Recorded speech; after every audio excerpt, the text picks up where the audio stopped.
Yep. How the guys looking? They're looking good. Yep, they're looking good. Um, is there like some type of excitement to know that it's like the last card of the year for Showtime? That's a fight to me, man. I've been, I don't care been who doing, pays me. I've been doing this a long time, bro. It's just a fight to me. That's it. But Right. I take every fight serious, man. I put it all into my guys. But I'm too old to be getting excited because of the last this and last that, man. It ain't like my kid graduating from school or something like that. So it's just a fight, man. Brett's like I don't even get so excited when my kids win the tournaments and stuff like that. This is a regular thing for me. Yeah, like you can't get too high, you can't get too low in this game, man. I get sometimes I look back at myself and I get mad at myself for the times that I did show too much emotion and get excited. But I try to keep an even keel in boxing. Speaking upon that emotion, right? Like I remember having you on after the Carlos Adames fight, and your emotions in that fight were really, really strong. And I wasn't able to put that segment out. I was actually gonna wait until Julian they started the promo to show that. But nevertheless, that's there and then. What do you think about Julian's future? Like I've been talking to so many people, and what bothered me was when people were saying, he's a gatekeeper now. I'm like, so he's a gatekeeper, and he had a controversial decision against Carlos Adames, the best guy at 160. And do you hear comments like that at all? Um, you know what? This is going you probably not gonna believe this, but like I don't even engage in certain things. Like I don't like your show, right? You my guy. I give you access to me. I'll like give you interviews and stuff. And I'll have somebody say to me, like, yo, you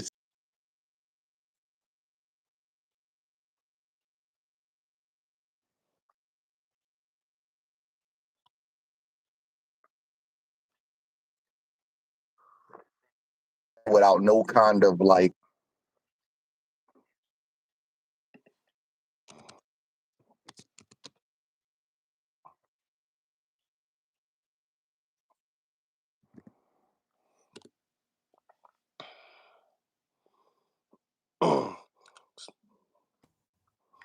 All right, you're better now.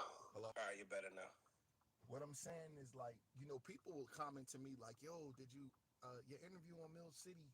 And I'll be like, "Well, what did I say?" Because I don't do boxing online. I don't look at the comment sections at the bottom. Like if somebody is acting like an asshole on Twitter, I just block them. Like I don't really get into that kind of stuff. But I did hear a little bit of stuff before the fight, and it's gonna be a 2 round fight, and that's where my passion came from, where I kind of like got upset about the fight because I felt like that Julian was fighting 5 people. You know what I mean? Like I felt like he was fighting 3 judges, and he was fighting a referee, and it was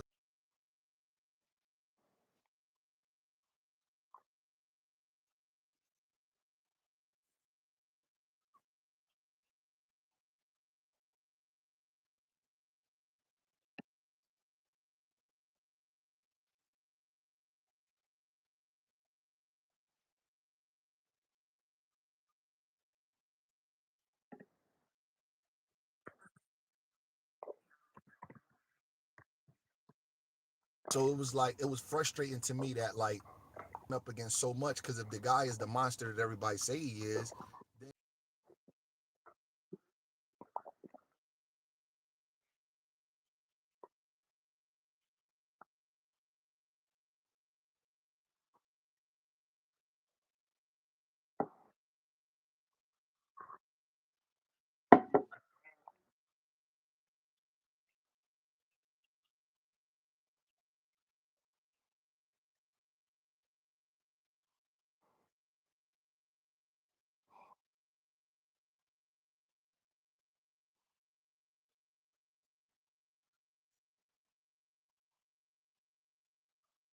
like I don't want to allow like After this interview with you, I'm never gonna look at it. I don't read the comment section. I don't let nobody lower my self-esteem or say different things about me or my fighters that's gonna affect me mentally.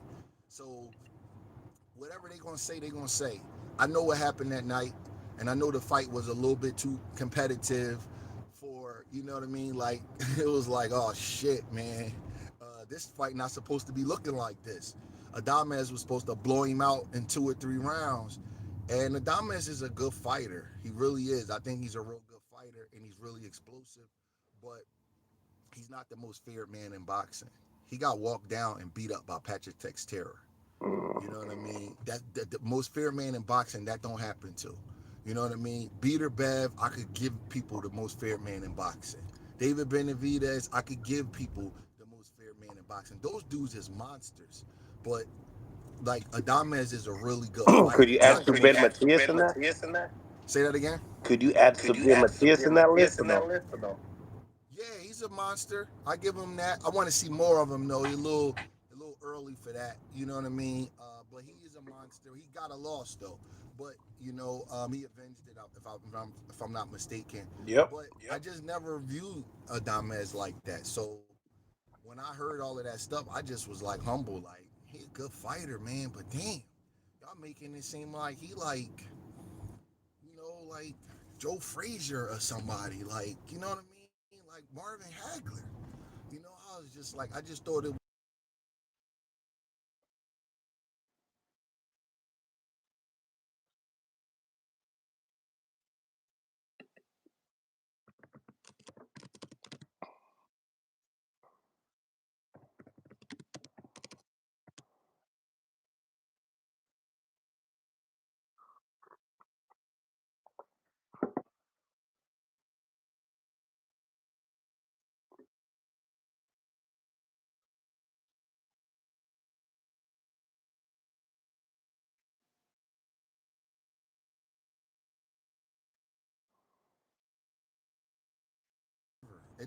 it don't make or break me. You know what I'm saying? They talking about Julian fighting Tim Zoo.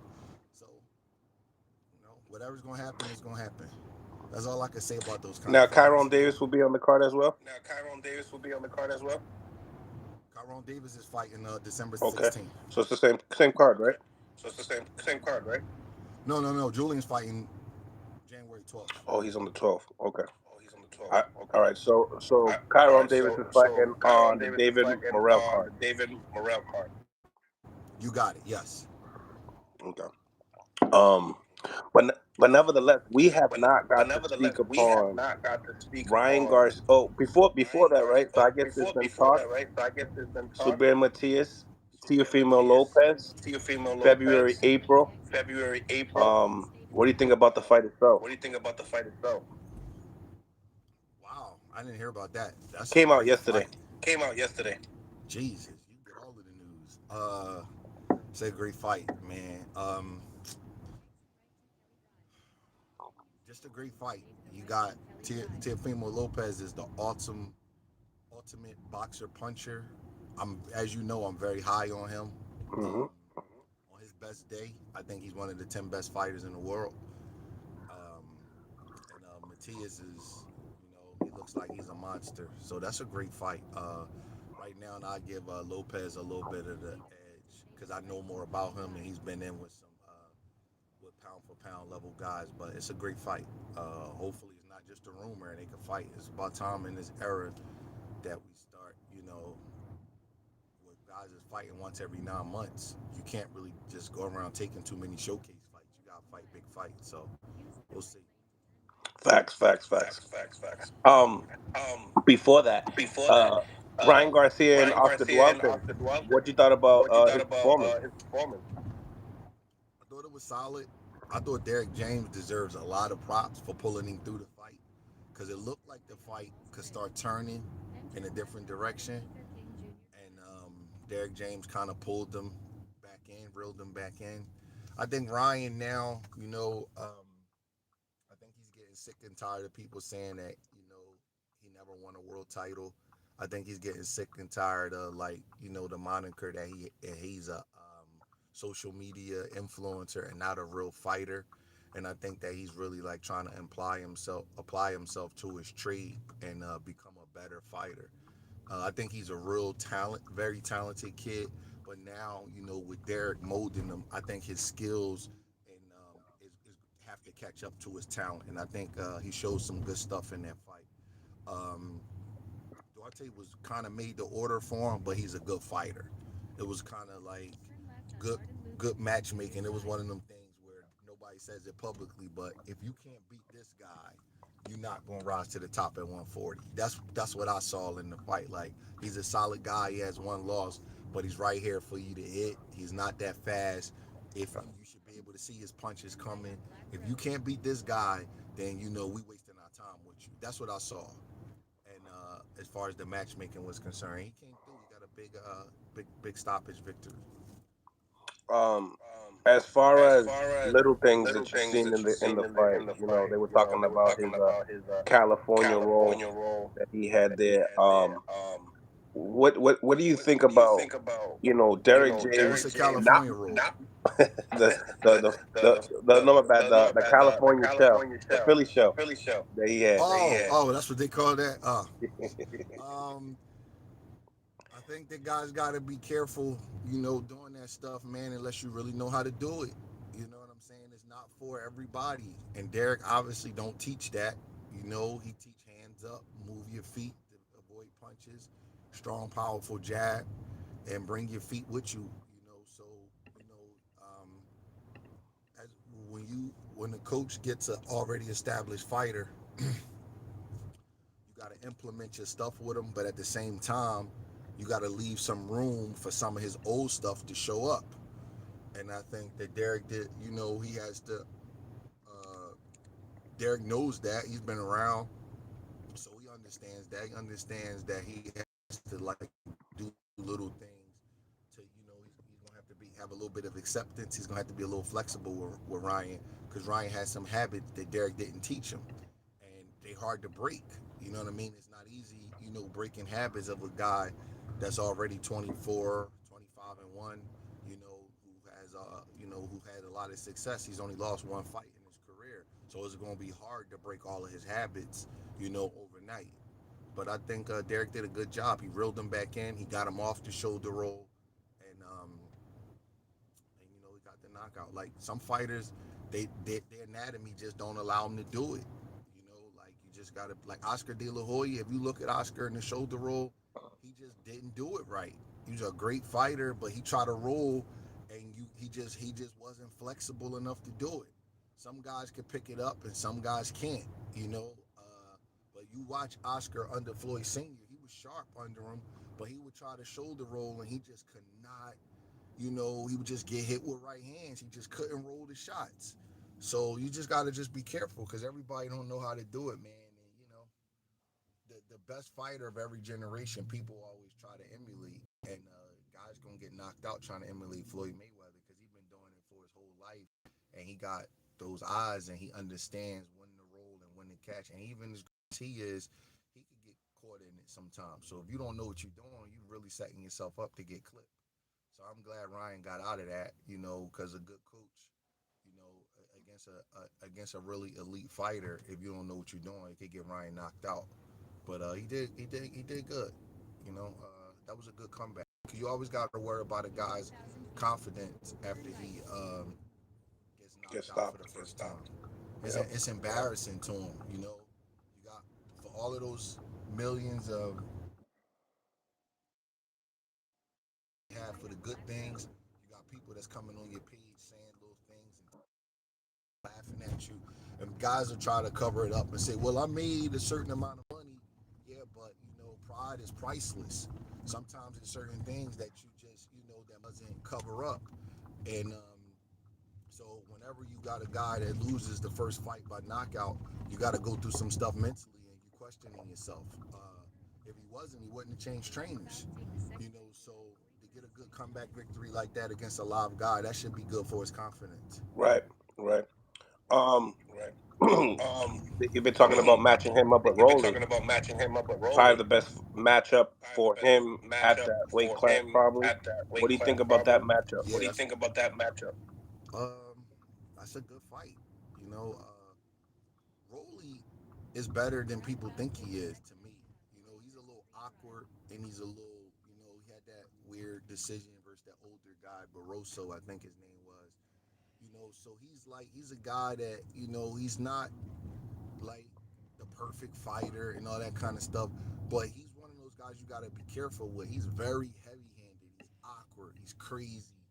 He looks like he's smashing bricks in people's faces when he hits them. I could remember interviews where Tank talked about how hard he punches.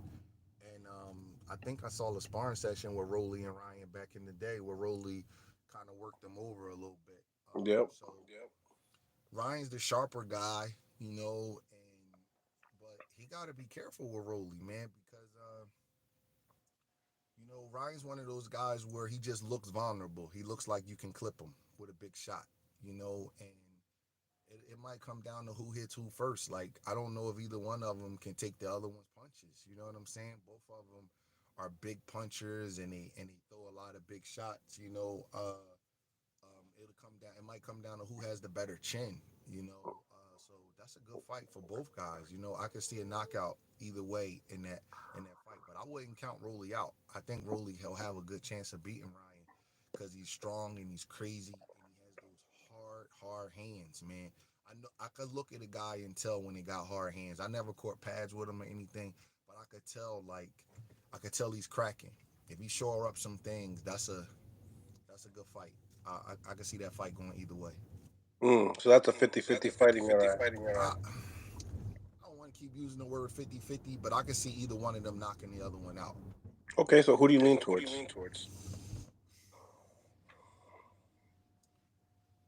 Let me kind of see how Roelly look in his next fight or Okay. whatever. You know what I mean? I want to be fair. I want to see how he looks, see if he could come back from that performance against that guy. I can't. I don't mean to screw up the guy's name, but I forget. I think it's Barroso. He was like a big Barroso. guy. Yeah, I want to see how he looks, and then I could give you a better assessment and see, what kind of adjustments his team made because he didn't really look good that fight. Right. Right. So we had the press conference yesterday. Tensions are rising for this fight with Haney and Regis. Probably one of the better fights at the end of the year, more exciting.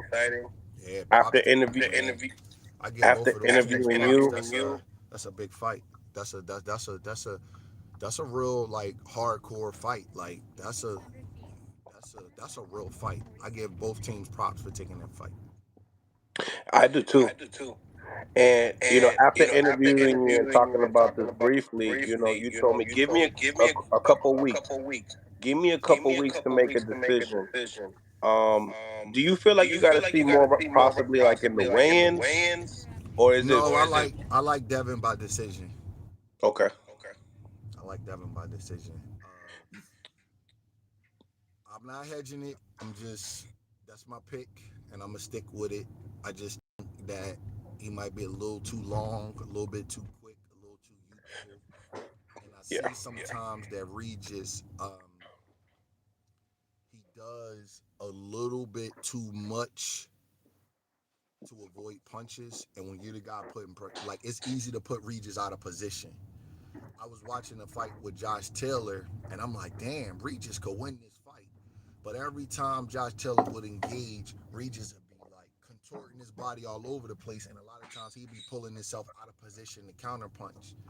And Devin has a long laser jab, and if he double and triple that jab up on a move, he could put Regis out of position constantly. And I think that that's going to give him the edge in the fight. But Devin got to be real careful in this fight. Regis is a very heavy-handed guy, man, and for as talented as Devin is, he not like super crazy hard to hit. You know what I mean? Like some guys is like you just cannot touch him with a clean shot, and I don't view Devin like that. Devin's a guy that he's talented, but you can hit him. So he got to be real careful because he's fighting a real heavy-handed 40-pounder that's a big guy, and southpaw punches are coming from a different angle. And Jojo Diaz and Loma, some smaller guys, were able to will hit Devin, so he got to be careful in this fight. But my pick is going to be Devin Haney by decision, but he's gonna have to get off the floor to do it. Ooh, I like it. I can I see, think he's gonna I get can hurt. see the title already. I think he's gonna get hurt, and I think he's gonna get knocked down. But I think he's gonna win the fight. He's gonna show his grit at the end of the day. Devin got big heart, man. Yeah. I think he got a big heart. I do. It's certain things that you could just tell about a fighter, and I just think that Devin Haney got a ticker. I really do. I think he has a big ticker, and I think that it's gonna overcome the knockdown, and I think he's gonna win the fight. I got a lot of respect for that kid in that Loma fight. He was going through a lot in that fight, man. He was going through a lot, like mentally. He even got to a point where he was like challenging his dad. His dad was telling him to do something. He's like, man, he's doubling the left hand up. You could feel the anxiety in his voice, but he didn't fall apart. You know, he kept going. And dealing with Loma, man, that could burn out your central nervous system because he's stepping in and out. He's way stronger than he looks. Those short little punches, they don't look like much to people on the outside, man, but they constantly tapping you. And he was hitting Devin with some nice stuff, man. You know, I thought he buzzed Devin a couple times. He really started getting a lot of momentum, but Devin never gave. He bended a little bit, but he never submitted to Loma's will. And I think he has a lot of heart. I think he has a lot of ambition, and he's going to overcome the rough spots in this fight and win the fight. But I think he got a fight on his hands. I think he got to be really careful because he's not the hardest guy in the world to hit, and I think that Loma is going. I'm sorry, that Regis is going possibly drop him. Now, Lomo was successful taking away Devin's jab, and he was able to press Loma and try to get into the body. Regis is not Loma. Say if Regis is successful taking away the jab, do you think Devin could have a similar performance as far as pressing the action to the body? We gotta see because when you get in there with a guy, you know you find certain punches that you could just hit him with. You know what I mean? Everybody's blind spot is different. Like everybody has like a little spot, like in your car where you got a blind spot. Fighters have a spot, like a certain punch that certain fighters could just hit him with. And Devin's punch of choice versus Loma was like a sweeping right hand to the body. So we gotta see. I don't know if he can hit Regis with that shot. I'm sure he's gonna try it, but everybody's different. Everybody defends different. Everybody reactions time is different. Everybody counters specific shots differently. So we just gotta just see like if that's a little, if that's something that he could overcome. If he can implement with Regis. I don't know. I can't tell right now. But I do think Devin will win the fight. It's gonna be in his hometown. Crowd's gonna be on his side. Every time he punches, they're gonna scream and holler. All that stuff matters in close fights. So I like Devin in the fight by this. I don't think he could stop Regis. I think Regis got a solid ticker. I mean, a solid beard. I've never really seen him hurt. Um, Yeah. but I think Devin got to be smart though. Like he can't try for the knockout, and engage too much and put himself in harm's way. He got to just win the fight. Sometimes guys do that, and it's a big mistake. People criticize Shakur, but Shakur wanted to win that fight. He didn't want to engage that guy. I could remember guys criticizing Floyd, but Floyd boxed when he was supposed to. So Devin has to be real careful with that. Like make sure he box when he's supposed to box, because Regis can punch, and he got them short little arms. He don't want to you know over engage and get clipped in the mid range or inside with some big stuff that he don't see. Because Regis is gonna be fighting with a sense of urgency. He knows that he's fighting in Devin's hometown. You know what I'm saying? He knows that he's 34, so he's gonna fight with a sense of urgency. So sometimes when you picking on guys, pick a guy. You gotta be careful. When they know it's like they don't have as many chances left, they fight hard and they put everything into this training camp. So this is Reed's second big opportunity. I'm sure you don't want to lose it. So he's gonna be a desperate man. I mean, that being said, obviously, like every single time you hear Regis talk about if this is Devin's hometown, he automatically says, "Hey, He left He at left seven at years seven old. years This old. ain't his This ain't his hometown. hometown. Um, Um, do you feel do you like feel like Devin's searching Devin for a searching home, for a like home, his home his home base? base? I don't know. I can't say that. I don't know anything about where he grew up and anything like that. I just heard he from the Bay Area and the fight in San Francisco. So I don't know anything personal like that. Do you think Do you Devin think can make Devin that can like make that a like hot a spot for hot spot for boxing? boxing? Depends on the turnout they get. Did they sell out? They're adding They're adding seats. seats. Okay. Well, I Andre Ward did good up there. Hmm. So maybe they're looking for a new star to kind of support. So it's possible. Both teams are Both teams are screaming screaming knockout. knockout. Um, Um, Bill Bill talking about talking it being about it being possibly a ninth possibly a ninth round round knockout. knockout. I'm with you. I'm with I'm you. looking at I'm a looking at a decision. decision. Um, if there If was a there was a knockout, would it knockout, would it on Devin on Devin side? Would it side? Would it surprise you? surprise you? And how would And you how think would you you would see think it? you would see it? Um, Anybody can be stopped. Just because I'm saying that I think the fight will go to a decision, it doesn't mean that I feel like that Regis is like unstoppable. Anybody could get stopped in a Yeah. fight. Yeah. Devin hit him with a shot he don't see. You get hit with a shot you don't see, man. It's sharp. It can knock you out. You know. Well, could Well, he finish could he him? finish him? Is he a Is he a finisher in your eye? finisher in your eye? I don't know. I haven't seen him finish anybody at the top level. We're gonna find out. You Yep. know. Yep. We're gonna find out. Sure. Listen, one thing about boxing, time reveals all. Let you know what a guy is and what he isn't. Right now we know he's a very athletic boxer puncher. Yeah. Like Like Hopkins said, Hopkins said, boxing will call boxing your will call bluff. your bluff. Yeah, like we'll just figure it out over time, So I don't know if he can finish him or not, but we will see. But I think, as far as likelihood, the person that more likely to score stoppage would be Regis, if we being honest. But that doesn't mean it has to happen. We got to see. Like I said, I think Regis is going to drop him, maybe hurt him, but I like Devin by decision. What kind of fight What you kind think of we're fight going you to think be we're going to be expecting? expecting? An intense chess match. Mm. The whole way The out. whole way out? No, it's gonna get a little grimy. 8, 9. It's gonna get a little grimy. What's some of What's some of the the key key components for components each for fighter each as fighter as far as far as special special punches, best punches, best attribute that they attribute that bring they to bring this to fight? this fight? Devin's legs and his jab, and not just a jab, more than one jab to put him in different positions. Because Regis does a lot to avoid punches. Regis has to force Devin into exchanges in the mid range and on the inside. If you look at Regis real close, Regis has really short arms.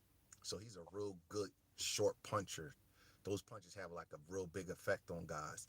So he has to force Devin in exchanges, not just one or two shots and Devin gets to escape. He needs to force Devin into prolonged exchanges where Devin is, he has to find a way to kind of corner Devin or find a way to immobilize him and make him trade 4, 5, 6 shots, without Devin just throwing a slashing punch and then going to a clear part of the game.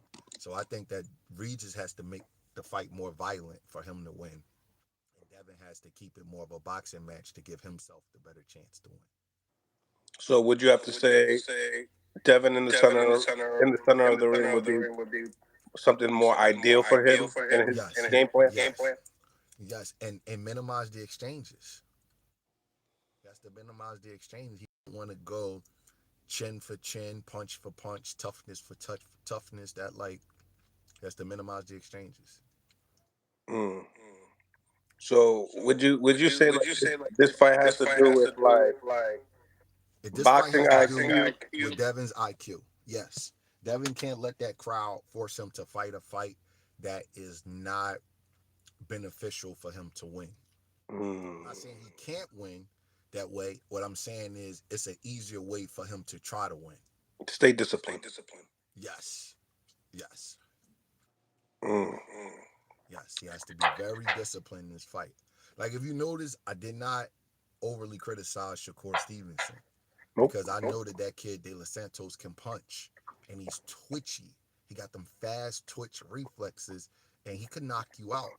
So when Shakur felt that, he's like, you know, I'm just gonna box, man. Why am I gonna take a chance and deal with all of this? So I think that, and I'm not telling Devin to be Shakur. I know they don't like each other. I don't want to compare and all that kind of stuff.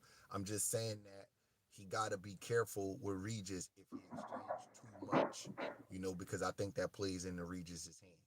That's all I'm saying.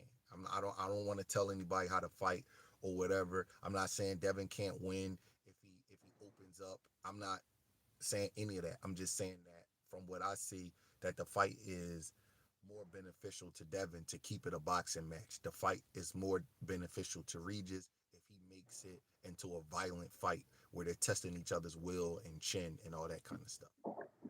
Right. Right. Right. Right. Um, we spoke We spoke after the after the Demetrius Demetrius Andres Andres and and David David Benavidez fight, Benavidez fight, and and we spoke we spoke upon upon the gear the up to the gear up to fight, the fight, what the what fans the could fans could possibly possibly think of think of Demetrius if Demetrius he if didn't have he a didn't have a spectacular spectacular performance. performance. I think your I think words your words exactly were, exactly were uh, the the fans are gonna fans are kind gonna of kind of portray him portray as him as a a overhyped type of a overhyped type guy. of a guy. Do you Do feel you like feel like that fight that with fight with David David Benavidez Benavidez puts him in puts him that in that category at the category at the 168 168 division? division? Or do you feel Or do like you feel like David's just a David's big just a big monster monster and it's and just a it's hard just a task, hard period? task, period? Um, can you hear me? Yeah, Yeah. Uh, can you hear me? yeah. Yeah. Okay. I don't know. We got to see how they respond to Demetrius as he's moving forward in his career. You know what I mean? It's hard to tell right now because it's just the aftermath is so fresh in everybody's mind. Um, Honestly, I don't think it was a good performance. He didn't do great. I'm sure he knows that. But I don't know if the fans are going to turn their backs on him. I feel it's unfortunate that Demetrius, he didn't get this big opportunity until he was 35. That's kind of unfortunate for him. But it's life, and nothing else you can do. David Benavidez is a great fighter, though, or at least a potentially great fighter. He's nothing to play with, man. So you got a lot to deal with a guy like that. So, not so people. I think that now they're gonna start coming around with giving him a little bit more props than would than what normally people was giving them because everybody always got something to say, but it's not so easy when you get up in there with them. So now they see, you know, that he can cut the thing off and he do have defense and things like that. So maybe it'll be a thing where they give David more props. Who knows? Let's see how the fans respond to Demetrius in his next fight and things like that and moving forward. Yeah, Yeah, absolutely, man. absolutely, man, Absolutely. absolutely. Well, Brett, I Well, know that Brett, you I know just that got you to the just got to gym. the gym. I Yep. I appreciate you appreciate tapping you in, man. tapping in, man. And we'll And we'll definitely be definitely be tapping in real tapping in soon real soon for your next for fight. your next fight. All right, later. Much love to you, Much brother. love to you, brother. Smash the like button, ladies and gentlemen. Smash the like button. Subscribe to the YouTube channel. This is Mill City Boxing, home of the high level pro boxing media. The Fighters channel, the Traders channel, the People's channel. Right now, I messed up the poll, so I'm going to correct the poll right now. Who wins tomorrow night's fight? We got Haney. We got Haney. We got Haney. And we got Regis. Now we got the poll. Now we got it right. Smash the like button, ladies and gentlemen. Subscribe to the channel. It's Mill City Boxing. What's your prediction, Mills? Honestly, same prediction I've been having for months now. I believe that Devin Haney unanimous decision. I do feel like what Coach Breadman did say. It's funny the stuff that he says. It be stuff that I said months ago, but like I could see Haney touching the canvas. He's not like a superly defensive fighter like everybody says he is. He does get touched. He is human. I don't think he. Uh, I don't think. I think guys like Caleb Plant probably get touched less than him. I think that Shakur gets touched less than him. He has good defense, great feet, great alertness. He has a lot of great things going on his side. I just feel like if if Regis can knock him down and hurt him, it's the only opportunity that he's gonna have.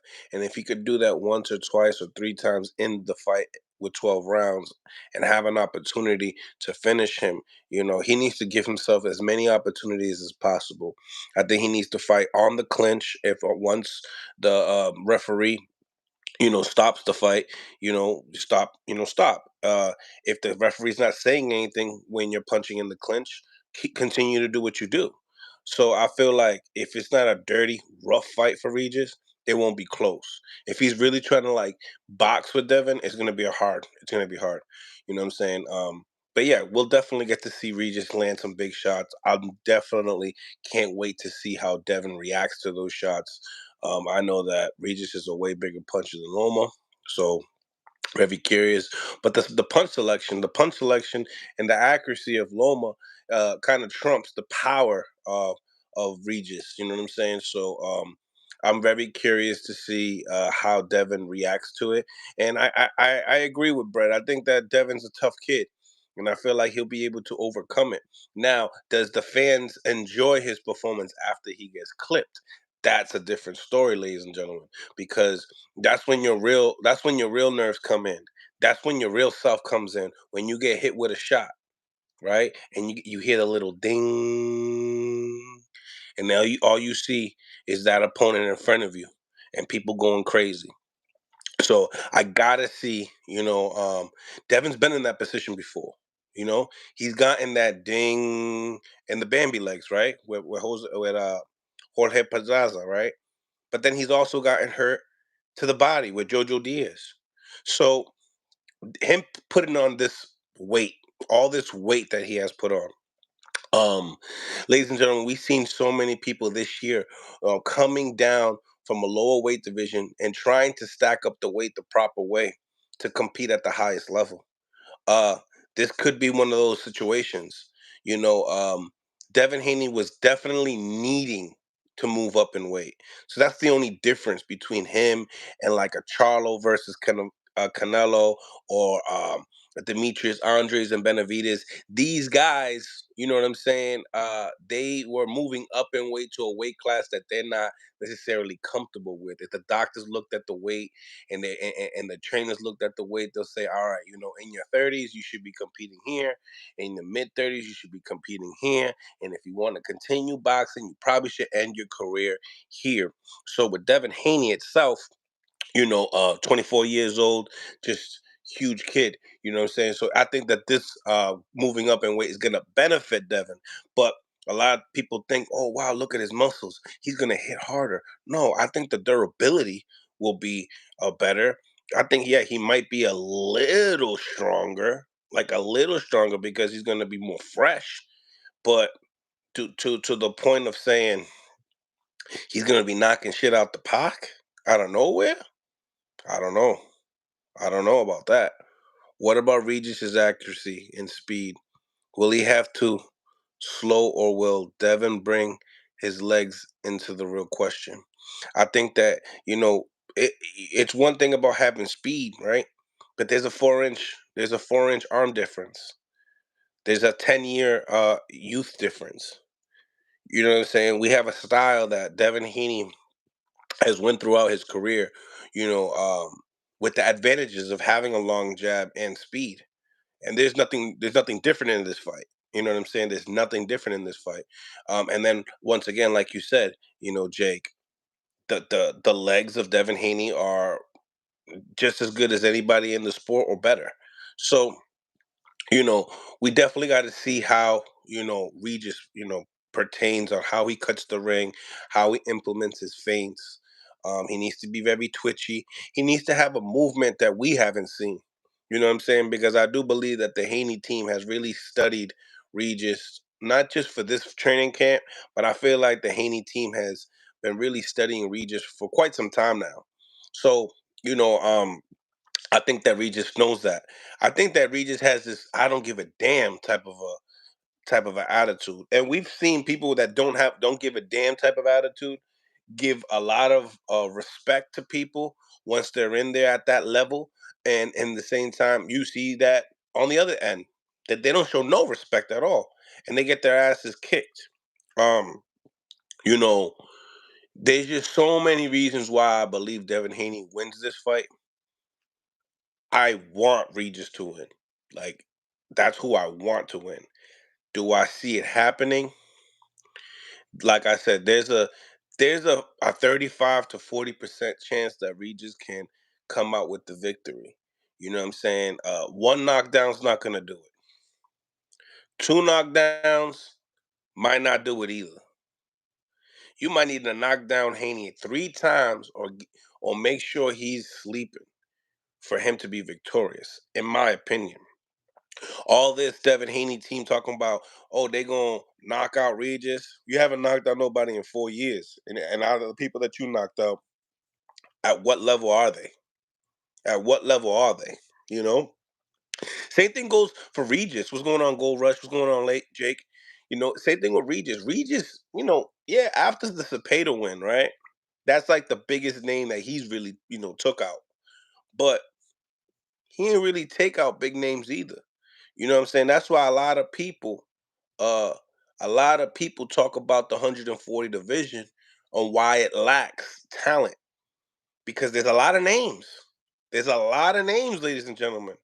You know, last year when Teal was at 135, everybody was saying the most talent is at 135. We only moved up a couple guys, a few guys, a handful of guys went up in weight. You know what I'm saying? So, but you also got the top guy at 135. And it's been proven. I might not agree with it, but he got all the belts. He proved it. What can I say? I can't debate on it. I can't debate on where Devin Haney's at. He's already established. He's already set in stone. You know what I'm saying? He's doing what he do. Um, Smash the like button, ladies and gentlemen. Smash the like button. Let's get up to 20 likes. We're gonna be opening up the phone lines, letting people come and engage. This is a boxing talk as well. So let's get to it. Let's get to it. The link will be in the bio in a few minutes. Give me just a second, ladies and gentlemen. Just give me a few seconds. But we here. Boom. Hopefully you guys don't, see no echoes or anything. Hopefully the audio's doing good. Good morning to everyone that, has tapped in. Good afternoon, wherever you're from. But good morning. Smash the like button, subscribe to the channel. Get into the polls. Mills, what's good, brother? Keep the grind. You already know. That's not there. Thank you, my guy. Thank you. Make sure you guys smash the like button. Get into the polls. Let me know who y'all voting for. Who y'all betting for? Who y'all voting for? What you think about the card itself? Get into the comment section. Let me know what it do, man. We ain't not playing no games today. Today is weigh-ins. What do y'all got to see in the weigh-ins that's gonna persuade you to lean a certain side, or does the weigh-ins don't mean nothing to y'all? Let me know what y'all think. Who's in better shape? I think Devin's in incredible shape. But does that translate the body looks, the looks of the body? Does that translate to boxing? Because you can be 6 pack, ripped up, all that mass, and then you come in to a fight and your work rate is not as high as it usually is. Hope that's not the case. Definitely hope that's not the case. Smash the like button, ladies and gentlemen. Smash the like button. This is Mill City Boxing, home of the high level pro boxing media.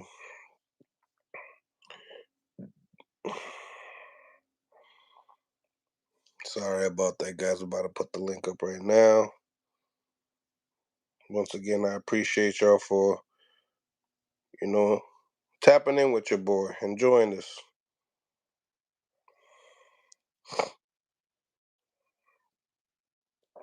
Okay. Taking a little longer than usual, but we good. We good. There it is, ladies and gentlemen. Phone lines are open. Smash the like button. Get into the polls. We got 15 votes, so we definitely got to get the votes up, and we also got to get these likes up as well. Appreciate each and every single one of y'all for tuning in with y'all boy. And yeah, right now we got 62%. A lot of people are starting to lean towards Devin Haney. I've been noticing that. Big Charlo, not little. Okay. Okay, Jay. Okay. Do you want Charlo to fight next, Mills? What Charlo? Which one? Jamal or Jamel? Let me know what y'all think. 51% of Haney's 49% of Prograis. Prograis is not as slow as most people made him out to after the Zorilla fight. Rewatching the fight with McKenna and Zapata and several moments of the Zorilla fight. Yeah, it's the timing. It's the timing, Daniel. Hard man, it's the timing. You know what I'm saying? Like foot speed at like when we talk about foot speed, we gotta talk about the best guys that have, think about it. Andy Cruz, foot speed, Lomachenko, foot speed, Shakur Stevenson, foot speed, Terrence Crawford, foot speed. You know what I'm saying? These guys have amazing foot speed and foot speed with hand speed. I feel like they have been in the gym over and over and over. I mean, since little kids. Regis Prograis started boxing around 17 years old. So, you know, these guys have an advantage over Regis, like point blank. We can say Regis got the power, but you got to hit, you got to land what you hit, right? So, in my behalf, all the stuff that these youngins have learned since in the youngest days, Regis is starting to pick up some of those things now. You know what I mean? He's starting to pick up those things now. Now, his trainer and obviously the whole Regis team, they believe they got the best team in boxing. We've heard over and over and over everybody say that they got the best team in boxing. Um, and some people go off of accolades. Who have they made a world champion? What big wins have they had? You know what I'm saying? And they both had, you know, great careers. Like if you think about it, man, like Regis is a two-time, 140 champion, like two times. You know what I'm saying? And then you got the undisputed champion at 135 that just came off of a win with Lomachenko. Imagine how much he's going to learn off of that fight alone. I think both fighters are learning a lot from their last performances. We're not going to get the same Regis Prograis and the same Devin Haney from their last outing. I think that just the confidence of Haney is outrageous. It's amazing to watch. It's nice. Like I get like shivers when I listen to him talk. I'm like, damn, he really embracing the bad boy role. And I like that. And I like that. I'm like, damn, Devin, do what you got to do. You know what I'm saying? Now, do I feel like the 140 division is the winner of this fight can be the man? No, no. I think that's absolutely false. I feel like the only reason why the narratives are pushed that way because Regis is the first one out of all the guys at 140 that are holding a title. He's the first one to have a belt. He's the first one to be a champion at that weight class. So he's feeling himself a different type of way versus everybody else. He's letting everybody know y'all coming to my weight class. You know what I mean? That's why Regis was ahí caca mierda when he seen Teofimo Lopez win that fight. He had nothing to say. He had nothing to say. There was nothing negative to say about Teofimo Lopez's performance. Nothing. So what that do? That put him in a situation that I gotta turn up with Haney. I gotta get this win over Haney before Teo gets this win over Haney. You know what I'm saying? I think that when you look at the styles, right? When you really look at the styles, a lot of people could give Regis Prograis problems. Even a guy like Ryan Garcia could give Regis Prograis problems until Regis trashes him. Until Regis trash because the speed to get I feel like when it comes down to all these guys to get Ryan's speed, to be able to time Ryan is something that it's probably one of the harder things to do out of all the guys. You know what I'm saying? Because you're trying to time someone's one punch or two punches. You're not trying to time somebody's 1, 2, 3. You're not trying to time someone's combination punches. No, you're trying to time their pot shots. That's harder to do. That's very hard to do. Plus, if you have a great movement, if you got swag in the ring, it complicates things. You know what I'm saying? Ryan Garcia does lack swag in the ring. He like Drake. He lacks swag in the ring, but he has speed and power to make off of that. Um, but nevertheless, I feel like this fight will come down to grit. I think it will come down to grit because I feel like the skills are going to get you to what the decision should be made, what the right decision that should happen with the skills. But in the same time, you got to keep in note that there's still a fight. They're still wearing 8-ounce gloves, and that favors the puncher. That favors the puncher in the fight. So Regis Prograis has a big advantage when it comes down to getting the KO. Obviously, he's definitely a guy that is working. It's working. What scares me about Regis in this camp, and y'all tell me what y'all think, because this is our show, right? So what do you think? Like, we interviewed Regis. We talked about, as far as him going back to Houston to go celebrate, his family's birthday, the kids' birthday. He's also playing a lot of basketball. And I don't want to go and just throw, keep piling the dirt over Regis, right? But for something to be the biggest fight of your life, you know, I applaud him trying to be the best dad that he could be. You could tell that that's more important to him than any boxing career, and I salute that because I don't have kids, and that's something that I would love to have one day. And I know I would be a completely different person if I didn't. So my kids are my boxing, all the kids that go to the boxing gym. You know what I mean? I'm just a big brother to them. But nevertheless, coming into this fight, salute to Lorenzo in the chat as well. Boxing, fight boxing gym. Shout out to Daniel Hardman. Shout out to everybody in the chat rocking out with your boy. I appreciate you. I appreciate all the donations. I appreciate all the likes. Make sure you guys go into the like appreciation button. Hit the thumbs up. Let's improve the visibility of the show. Also, go into the polls, vote, put a vote out.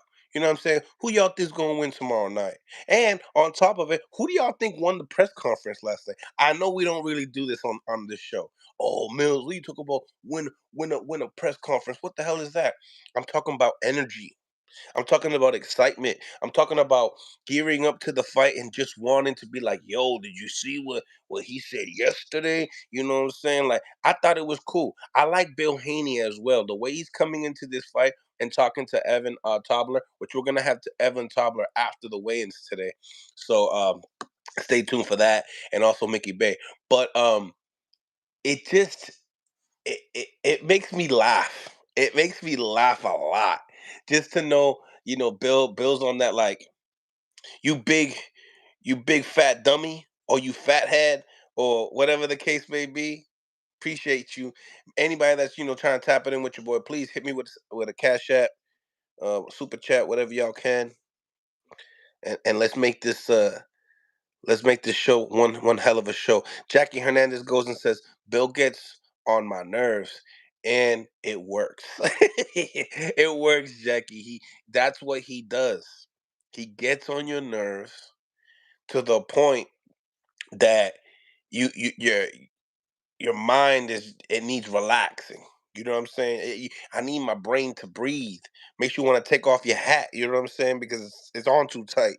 You feel me? Like, this fight with Bill. Bill does a lot for Devin, and that stuff that people don't see.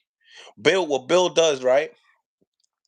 Bill will take you to the place that you need to be, right? He'll show you the lane, and he'll make it easy.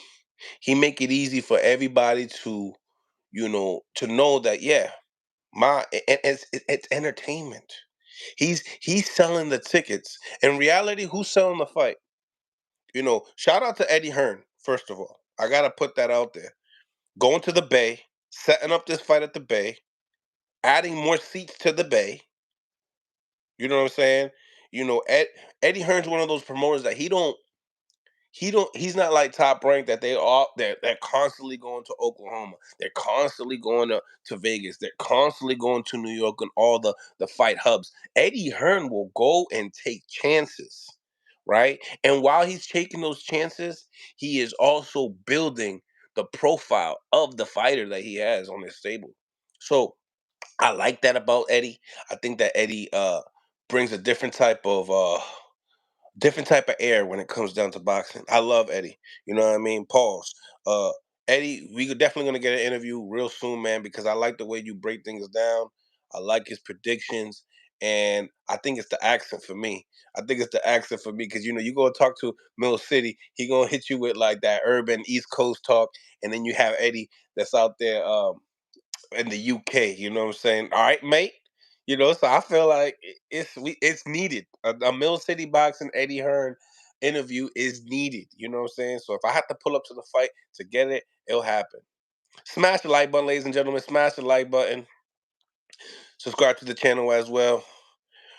Phone lines are open. Phone lines are open. Boxing fight. Jim, what's going on? We got Lorenzo back in the chat, ready to talk his shit. What's good? What's What's good, good? man? You already know what it is, man. I'm Top right of here, the morning for you, man. top of the morning, man. We get ready for this. Tomorrow we got a amateur bout Mm, here. My little yeah. fighters. But yeah, but what I was gonna say, yeah, the whole Bill Haney. I respect what he does. You feel me? How he's not a gatekeeper. You know what I'm saying? Uh, kind-hearted individual. I think he's selling the fight a lot. Um, No, I felt like Bill Haney's not a gatekeeper. You're right. he's not. He's not. He's a coach. Yeah, he will, but he'll bless you at the same time. You know what I'm saying? What kind of Uh, blessings you giving up? the blessings he give out, he'll hook you up with sponsors. He'll hook you up with by being able to open the door for you to put you in camps. You know what I'm saying? He doesn't care what your resume is as a fighter, as long as you're good work. He'll evaluate you based off of your work ethic. You feel me? Like, this is one of the grandest experiences I've had as a head coach, to be able to experience an event of this magnitude and to be able to sit on the sideline and be able to see my fighter get 3-4 rounds at a time. You know what I'm saying? Sometimes we working all day and I just get to sit back and be a fly on the wall. Um, like, just being a part of, not being a part of, because I'm not a part of it, but just to be able to utilize a couple of my fighters and see the work that they do. For him to always greet me through the door, you know what I'm saying? Things of that nature. He's a kind soul, man. But this man, bruh, the way you see him on the podium, man, that's how he is everywhere he goes, bruh. It ain't like he's putting on a show. He Oh, I loves know. this. He loves his son. He's vocal about it. You know what I'm saying? Mm-hmm. Uh, but one thing I don't like about the press conference is how he not how Regis's head coach isn't there. You know what I'm saying? I felt like, damn, I wish I could hear from his coach more than his strength and conditioning coach. You feel me? Yeah, but you know what it is that some coaches are not about that life. You know what I'm saying? They're not about publicity. They don't care about social media. They got enough work in the gym already. Like I've talking to Regis's coach, both of them, Julian Chow and Bobby, and it's like, you know, they're so concerned about, making sure that they get Regis right in this camp. So Yeah. I salute them, you know what I'm saying? Because like they wanted to stay away from it, and then they added the strength and conditioning coach, Evan Tobler, which is, I would have to say yesterday's press conference. I would like to say Regis Prograis' team looked not as sharp as the first press They did. conference. It looked like, They when a confident type of individual that they know that they're gonna win and stuff. That's what I got from Devin. That's yeah. you know what I'm saying. Yeah. That's what I got. So very very curious to see how this fight plays out.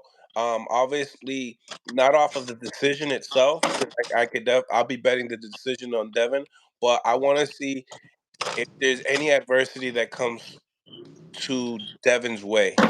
You know what I'm saying? I'll tell you this much because I've always kept it real with you. You know what I'm saying? I got one of my fighters here right now, heavyweight. He'll tell you, man, that the wild card tell you this firsthand. Um, you might see something that you never seen before. You know what I'm saying? Out of Devin, I'm dead ass serious, man. I've never seen this version of Devin the Tank Haney. You get what I'm saying? I've never seen this version. And yes, I said Devin the Tank Haney because this motherfucker dropping bombs on people in camp, bro. I'm like, damn, bro. I'm like, who are you? But he's sticking up in size. You know what I'm saying? He's bigger. He's stronger. Huh? Jackie Hernandez tried to invite her family to this fight, saying, "Yo, free fight." She probably said free food, and she said her whole family ducked her. They They ducked her. ducked her. Free fight, free Damn. food. Devin Haney, Regis Prograis. Her family said, "Who? Who? Ooh. Nah, I got stuff around the house I gotta do." Hit you with that, Jackie. Leave it. Hey, let me tell you this. Someone that you and I both know, right? Someone that you and I have both met, both worked with. Um, Devin walked through him. I mean, I'm not gonna say no names, but you and I both know if you just put a little thought process in it. I mean, he's hot. He's an up and coming prospect. You know what I'm saying? But it was he blew right through him. Mm. Blew right through him. And the dude is known for his strength. You know what I'm saying? He's known for his power. He's known for his left hook. You know what I'm saying? I'm not gonna say his name, obviously, but I think you know who I'm talking about. I do. On your side of town, yeah. But it was it was easy work. Easy work. I mean, he's in there getting rounds with middleweights. You feel me? I was just kind of like, damn, bruh, I've never seen this Devin before.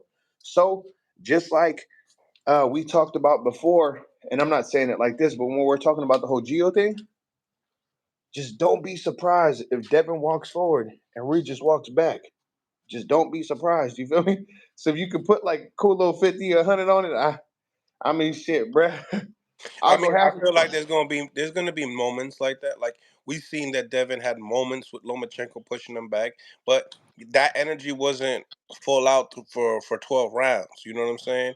So Yeah. I feel like with a guy like Regis, I feel like he will push the pace forward when he starts to see Regis start to get fatigued, and that's when we'll start to see where Regis's heart really lies. Watch that left hook coming over that right hand. You hear me? Left hook, right hand over. Yeah. I mean, I've seen Devin been working on the left hook. You know Yeah. what I'm saying? Obviously, yeah, right hand, left hook should be the big punch for Devin. I'm curious to see how accurate Devin's jab in this fight's gonna be, due to the fact it's a southpaw, another southpaw. No, listen. That's why I'm trying to tell you the that the But to the that the body, work. though, I think the body is where you need to attack Regis early. Listen, it's. I would tell you this much, man. The what? Okay, how can I say it?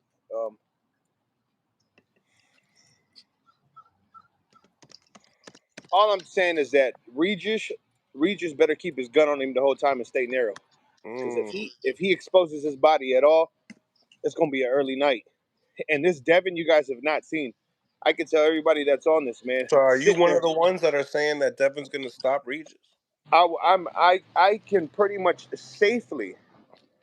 I can safely say that in this specific camp, I've I can't even recall nor feel as if it's the same fighter. I feel like he's a different entity. So I do believe wholeheartedly that if someone is stopped in this fight, Devin is stopping Regis at like an 80% ratio. He's gonna stop Regis. It's not going to be a pity pat match. He has not, in any way, shape, or form, shown any signs of previous boxing history in regards to any of his previous fights. He's explosive. He's a fucking grunt right now. You know what I'm saying? He's stepped into his manhood, bro. And I give you my word, Mill. Like just sitting there, bro. Just sitting there. This kid is big as shit, bro. And I don't even say kid. This grown ass man, he big as shit. I'm like, goddamn, bro. He built like a Chevy, wide body, legs is looking like tree trunks. You know what I'm saying? Yeah, he gave me Thomas Hearn vibes. Yeah, bro. He no, he's thicker than Tom. He's No, thicker than Tom. Yeah, he's thicker than Tom. Leg wise and everything, yeah. Tom is just a bigger man. Period. Hearns, Yeah, just tall and lengthy. Hearns is old right now. He's still bigger than Devin right now. I'm talking about the density of the quad and the hamstrings. You know what I'm saying? Like I know like y'all didn't get to see it firsthand, but I'm gonna tell you like this: whoever's viewing this right now, don't want to miss the fight, man. You're gonna see times where Devin will box to diagnose what's going on, but someone said pause. Man, if you heterosexual, you ain't got to pause about nothing. You know what I'm saying? The hell, I ain't playing them games. I'm a grown ass man. Yo, bro, Thomas Hearns, he's 6'1". Yes, in height, that's good, but I'm talking about in density as far as muscle on the Like, body. he didn't look like a skinny guy. You know what I'm saying? And Thomas Hearn went up Come to here. cruiserweight. So I can't Come here. I Come here. can't agree with that. All right, I'll tell you this much. He has Devin's legs is looking like he's a running back. You know what I'm saying? Okay. He's looking Okay. like he's a running back. I've never seen that. His body has developed a little bit more. Obviously, I've never been a true Devin fan until I've seen who he's been working with and how he's working with him and how he's so mindset on evolving into a different version of himself. You know what I'm saying? Mhm.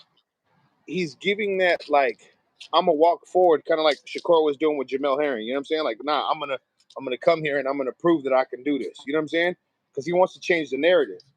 Um, but I mean, I would bet on a knockout if I were you. Yeah. Definitely not betting a knockout for Devin Haney, even though it's like plus 770. There's no way I'm betting money on a knockout with Haney. I don't care what anybody. I mean, I do parlays to make it juicy because my And place it on Devin for the knockout. and lose 100. No, You're not gonna lose 100 if you made it already. It's house money. What are you talking about? no, because I like to make more money on the. I like to spend good money on winning picks.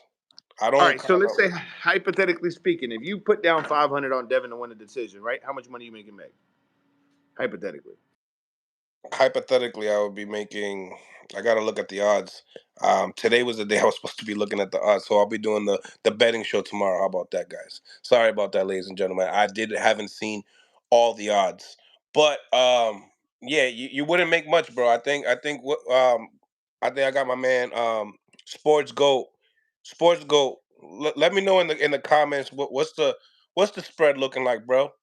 Devin Haney. Al said that he still got pillow hands. He said he still got pillow hands. All right, man. I'm telling you, you think that this Devin is the same Devin that you guys have seen. He has a tenacity that he hasn't, and the boy do got some crack now that he's a little. And it seems like his weight. That sounds about right. You know what Bud Cheddar said, 140 off of $500. So I mean, chances make champions, pop. he's seen him training. That's what he's saying. When Yeah, you nah. see when you see Devin, so Devin's a negative 350. So wait a minute, Sportsbook Go he got it Yeah, at Sportbook Go negative says that negative 460. 460. That's crazy. It's starting to rise even more. Um, yeah. 360 for So Regis. yeah, Plus plus 360 for Regis. yeah. Yeah. So. But and check out the knockouts, guys. Let me know what the knockouts are as well. put it You know, up. he said Mike Miles said that Regis got crack. He does, but you can't hit what you can't see or what you can't touch. You know what I'm saying? And I've this Minus kid. 250 UD Haney. Uh, That's not bad. I mean, but I've seen unanimous I've decision. seen I mean, worse. yeah, but people think that Devin. I mean, let them think what they're gonna think. I mean, I'm not a part of his camp. I'm not nothing. We're not. I'm not associated with them. We just give him some rounds because there have been some people that just couldn't show up. So we got offered some opportunities to be in the ring with him.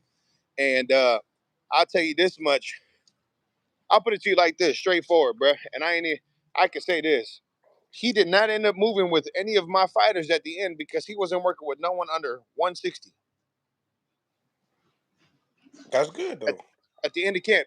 And I'm telling you, bro, them tree trunks was rooted in the ground. He was working in the pocket, smooth as hell, bro. He was a smooth operator in that damn ring. Smooth, bro. Yeah, but So what type of work is he getting though? he's getting legit work. I'm talking about legit work. and, I and don't he want to ain't say working. you can't be you sparring Amari Jones thinking that you're gonna get a good regardless of the fact who cares All right, about who he brings you in, could say who you all cares right, all right, who all right, cares all on right. who he Well, I'll brings give in, you, I'll give you, who he I'll, brings in, because he has to fight his fight, and he's probably not even gonna need to adjust that much to Regis. So no, he's not going to need to adjust. Regis is going to have to adapt to him. Devin from the first round is going to be leading the race the entire time. mm, It's not even going to be questionable. You're going to look see at that. Regis come in and he's going to try to dominate, and it's not going to happen. He's going to switch it up at times to show his versatility and try to throw Devin off. But I'll But tell you one thing: people are starting to start betting on the KO or Devin because it was 770 yesterday, and now it's supposed to be plus 700. yeah, there's a difference. There's been specific people that I've seen come into the And gym. 600 KO for Regis. That's not bad. That No, I've if seen. you believe, that's a good paycheck right there. Listen, all I'm saying is that I'm not a betting man just because of my faith, but if I bet, I'm only betting for the knockout. That's it. I'm not a betting man, but I'm betting. If I do bet, it's for the knockout. Now, obviously, you know what I'm saying. They say Regis is going to Haney. Um, but obviously, my where my foot always stays in and what gym I'm always in, and my I put like relationship with them. 15, $20 on a knockout. Yeah, I mean that's not bad. Just put 25 cents on the damn thing. You feel me? You be all right. Put a quarter on that, but you're gonna be good. Ladies and gentlemen, stay away from the KO in this fight. That's all I'm gonna say. Stay away from the KO either way. Either way, stay away from it. No, I'm telling you guys, the one thing that people would want to do if there is a profit off of a bet that you're willing to make, if there's someone that's blind enough to say, hey, I'm gonna go with Regis, right? I bet you 100 for 100. Take 50 of those dollars and bet it towards the KO. Especially if you feel confident in him getting a decision. Yeah, you're still positive $50. See, it's easy to talk about it. It's harder to do it. It was easy for you to say that Boo Boo Andres was gonna knock out David No, Benavidez. I said it because I was being the devil's advocate. You know what I do with you whenever it comes to everybody. Don't listen. I'm I'm highly intelligent, and there's damn sure I'm not just gonna pick Booba to knock out Benavidez. I just do it like I said. De Los Santos is gonna knock out Shakur because everyone knows what you guys are gonna say. Benavidez is gonna win. Shakur is gonna win. Devin's gonna win. So I'm just gonna Yeah, play devil's advocate. but then we explain why we believe that. So it's different. And I concur, but someone still has to argue. You know what I'm saying, for the defendant, or someone has to be the persecutor. So for me, I'm the person that's going to go opposite of everyone because everyone's singing the same song. So I just do it for viewership. I do it for viewership, and I just try to give the big bad wolf's perspective. You know what I'm saying? Yeah, Like, and the things I do say are intelligent. They do hold the merit, but we both know inside of our heart with the boxing IQ that who should become triumphant. I But rock I'm with not. it. If I'm sitting here and I'm just agreeing with you and Zab and King and everybody else that you put on, then it's just one-sided arguments the whole time, or it's just agreements. Que eso. You not posed to say that, bro. He said, my man Kessel said, you ain't supposed to say that, bro. You're supposed to believe in what you believe in. You know what I'm saying? Well, see, that's And the thing. speak the He truth out here. no, no. You can speak the truth. You can speak the truth, But when you are just when people are on the same live the entire time and they're just, oh, yes, you're right, you're correct, he's going to just demolish him, then guess what? When you guys get on the live is going to be boring. But if you have a personality like myself that comes on the live and that's going to oppose your ideology and give you something that's statistical, something that's ethical, something that sounds reasonable, it just leads to better conversation. I'm not saying that I'm not standing on anything So that what's the percentage? What do you have the percentage for this fight coming up? What's your percentage? I do believe that it's 70-30 Devin win. 70-30 Devin way. I Yeah, like and I say it's about a 60-40 knockout. Yeah. No. Hey, 60-40 knockout. That's a high ratio too. That's a Yeah, really high ratio. yeah, because But I'm they're not gonna gonna walk that. doubt it. I'm not gonna doubt it because I've had the later that the more time that we get closer to this fight, I'm seeing a lot of people believing in Devin Haney stopping Regis Prograis. Would I advise them to bet on it? No. Looking at the odds, shit, I might bite myself in the ass one day. I just don't see it. Honestly, I really don't see it now. In your behalf, because you like to play devil's advocate, right? Now here, this is what we're gonna do. All right, check this out. I coach Lorenzo will donate just for the sake of it. Just for the sake of it. Like, y'all ain't gotta believe in me. Shit, y'all don't know me from a can of paint, so I don't care. But I'm gonna donate. Let's go on ahead and let's get Mills the $50 in a donation, and let's use that money so that he can go ahead and flip it. If he does that, then he'll find one person in his stories to bless with the $50 that was donated to him. Let's go on ahead and let's donate. I'm gonna put up my money. This is my guy I donated before. Let's get to $50, and whoever is on this chat, he will go back through. There's 57 people. You feel me? With the 57 people, if everyone donated $1, right? If you can, donate $1. If he wins this this knockout, whoever the 57 people are, he will go through the list of the people that donated, and he will Zelle or Cash App someone $50 off of the profits of winning because it'll be more than enough. So he'll give back the same 50 that was invested, just to see where it goes. On a Devin Haney Knockout. knockout. Yeah. I mean, the worst that's going to happen is it's $1 and you can gain $49 more. You feel me? So you put your hat, you put your hat in the raffle.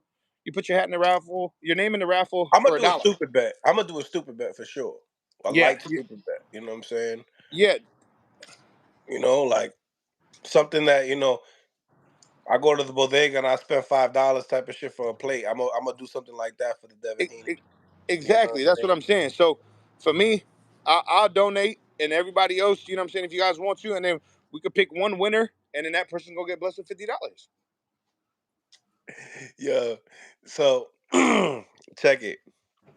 I told you I don't know if you was on the live. I think you came in a little bit late. Me and Zab got a bet of 500 push-ups on call. Oh. Yeah, so I might tap in with Zab on Sunday, and be like, "Hey, yo, bro, can you give me and the subscribers a 10-piece real quick before we start it?" You know what I'm saying? Oh yeah. Come on, champ. Come on, champ. So you gonna bet against him for Regis? He thinks that Devin's gonna stop Regis. And so do I. And plenty other more people. I'm really Look, Manito, debating. I don't think you have not seen this version of Devin. And I'm All not I'm saying gonna say is the referees better play nice. Because if we get a little stupid stoppage, right, when it comes down to Devin, and it's not supposed to be a stoppage, I'm gonna be tight. I'm just gonna say, shout out to all right, yeah, Sports Book Go. Thank you for the dollar. 99 cents right there. I could definitely do some tostones with that. nah, that's it. $49 more for the bet. What are you talking about, bro? What are you talking about? Mm, 49. This, yeah. Oh. You're already forgetting, bro. I gotta hold your ass accountable. Like, nah, this is to do the bet. See what the chat wants to do. Talk to him. Because Yeah. So you saying what I'm that you trying to on say their is head. this: is that we like you bring stars, you bring the inside look, you bring all of that good stuff for the fans. I'm saying, just as one of the regulars that come on here, let's do something for the fans to give back to them, and let's give somebody the $50. You know what I'm saying, for Christmas. You know what I'm saying, off of $1. This is your first raffle. You feel me? Live. Put $1 in to win $50. That's it. You know what I'm saying? If you're not gonna take a chance on Devin, take a chance on yourself. You know what I'm saying? Like, for $1, you can get back 50. And there's 61 people here. So you think about it. you should profit. The odds are in your favor. You know what I'm saying? And this is just for the experience. Fuck it. If Devin doesn't do it, at least you put $1 down. We're gonna waste $1 doing something else. You feel me? Shit. See, my man Charles Edward Cheese, we call him Queso, right? Yeah. He be betting, he be talking his shit. You know what I mean? He be sending them donations as well. I really appreciate him. But he also got Devin Haney, and I think within 9. You know what I'm saying? Charles, That's what you putting on man. that? What you putting on that one, Charles? Let me know. Let the chat know what you doing. You know what I'm saying? I think Mike. Charles went with me on a parlay. I think what last week or whatever. We Uh-huh. all hit. Uh-huh. Yeah. Yeah. I think that I'm reading one of their comments right now. They said, what happens um when Devin tastes Regis power, right? Mm. And I'm telling people this. I'm not saying that can't get busted by Regis. I'm just saying that look, Look I'm at a student of the look at game. him. Look I'm a at him. former fighter, Look at now him. Look coach. at him, Lorenzo. He I'm dropping. oh He sorry. dropping 10K. He dropping 10K for the KO. Hold on, let me see where did he write that at? Yeah, you already know my man Oh Kessler. shit, at the last one. He got ten a he thousand. got a he got a You couple got good man too, money, bro. man. You got good money, bro. How about you just donate the whole $50, bro? That 10K. You know what I'm saying?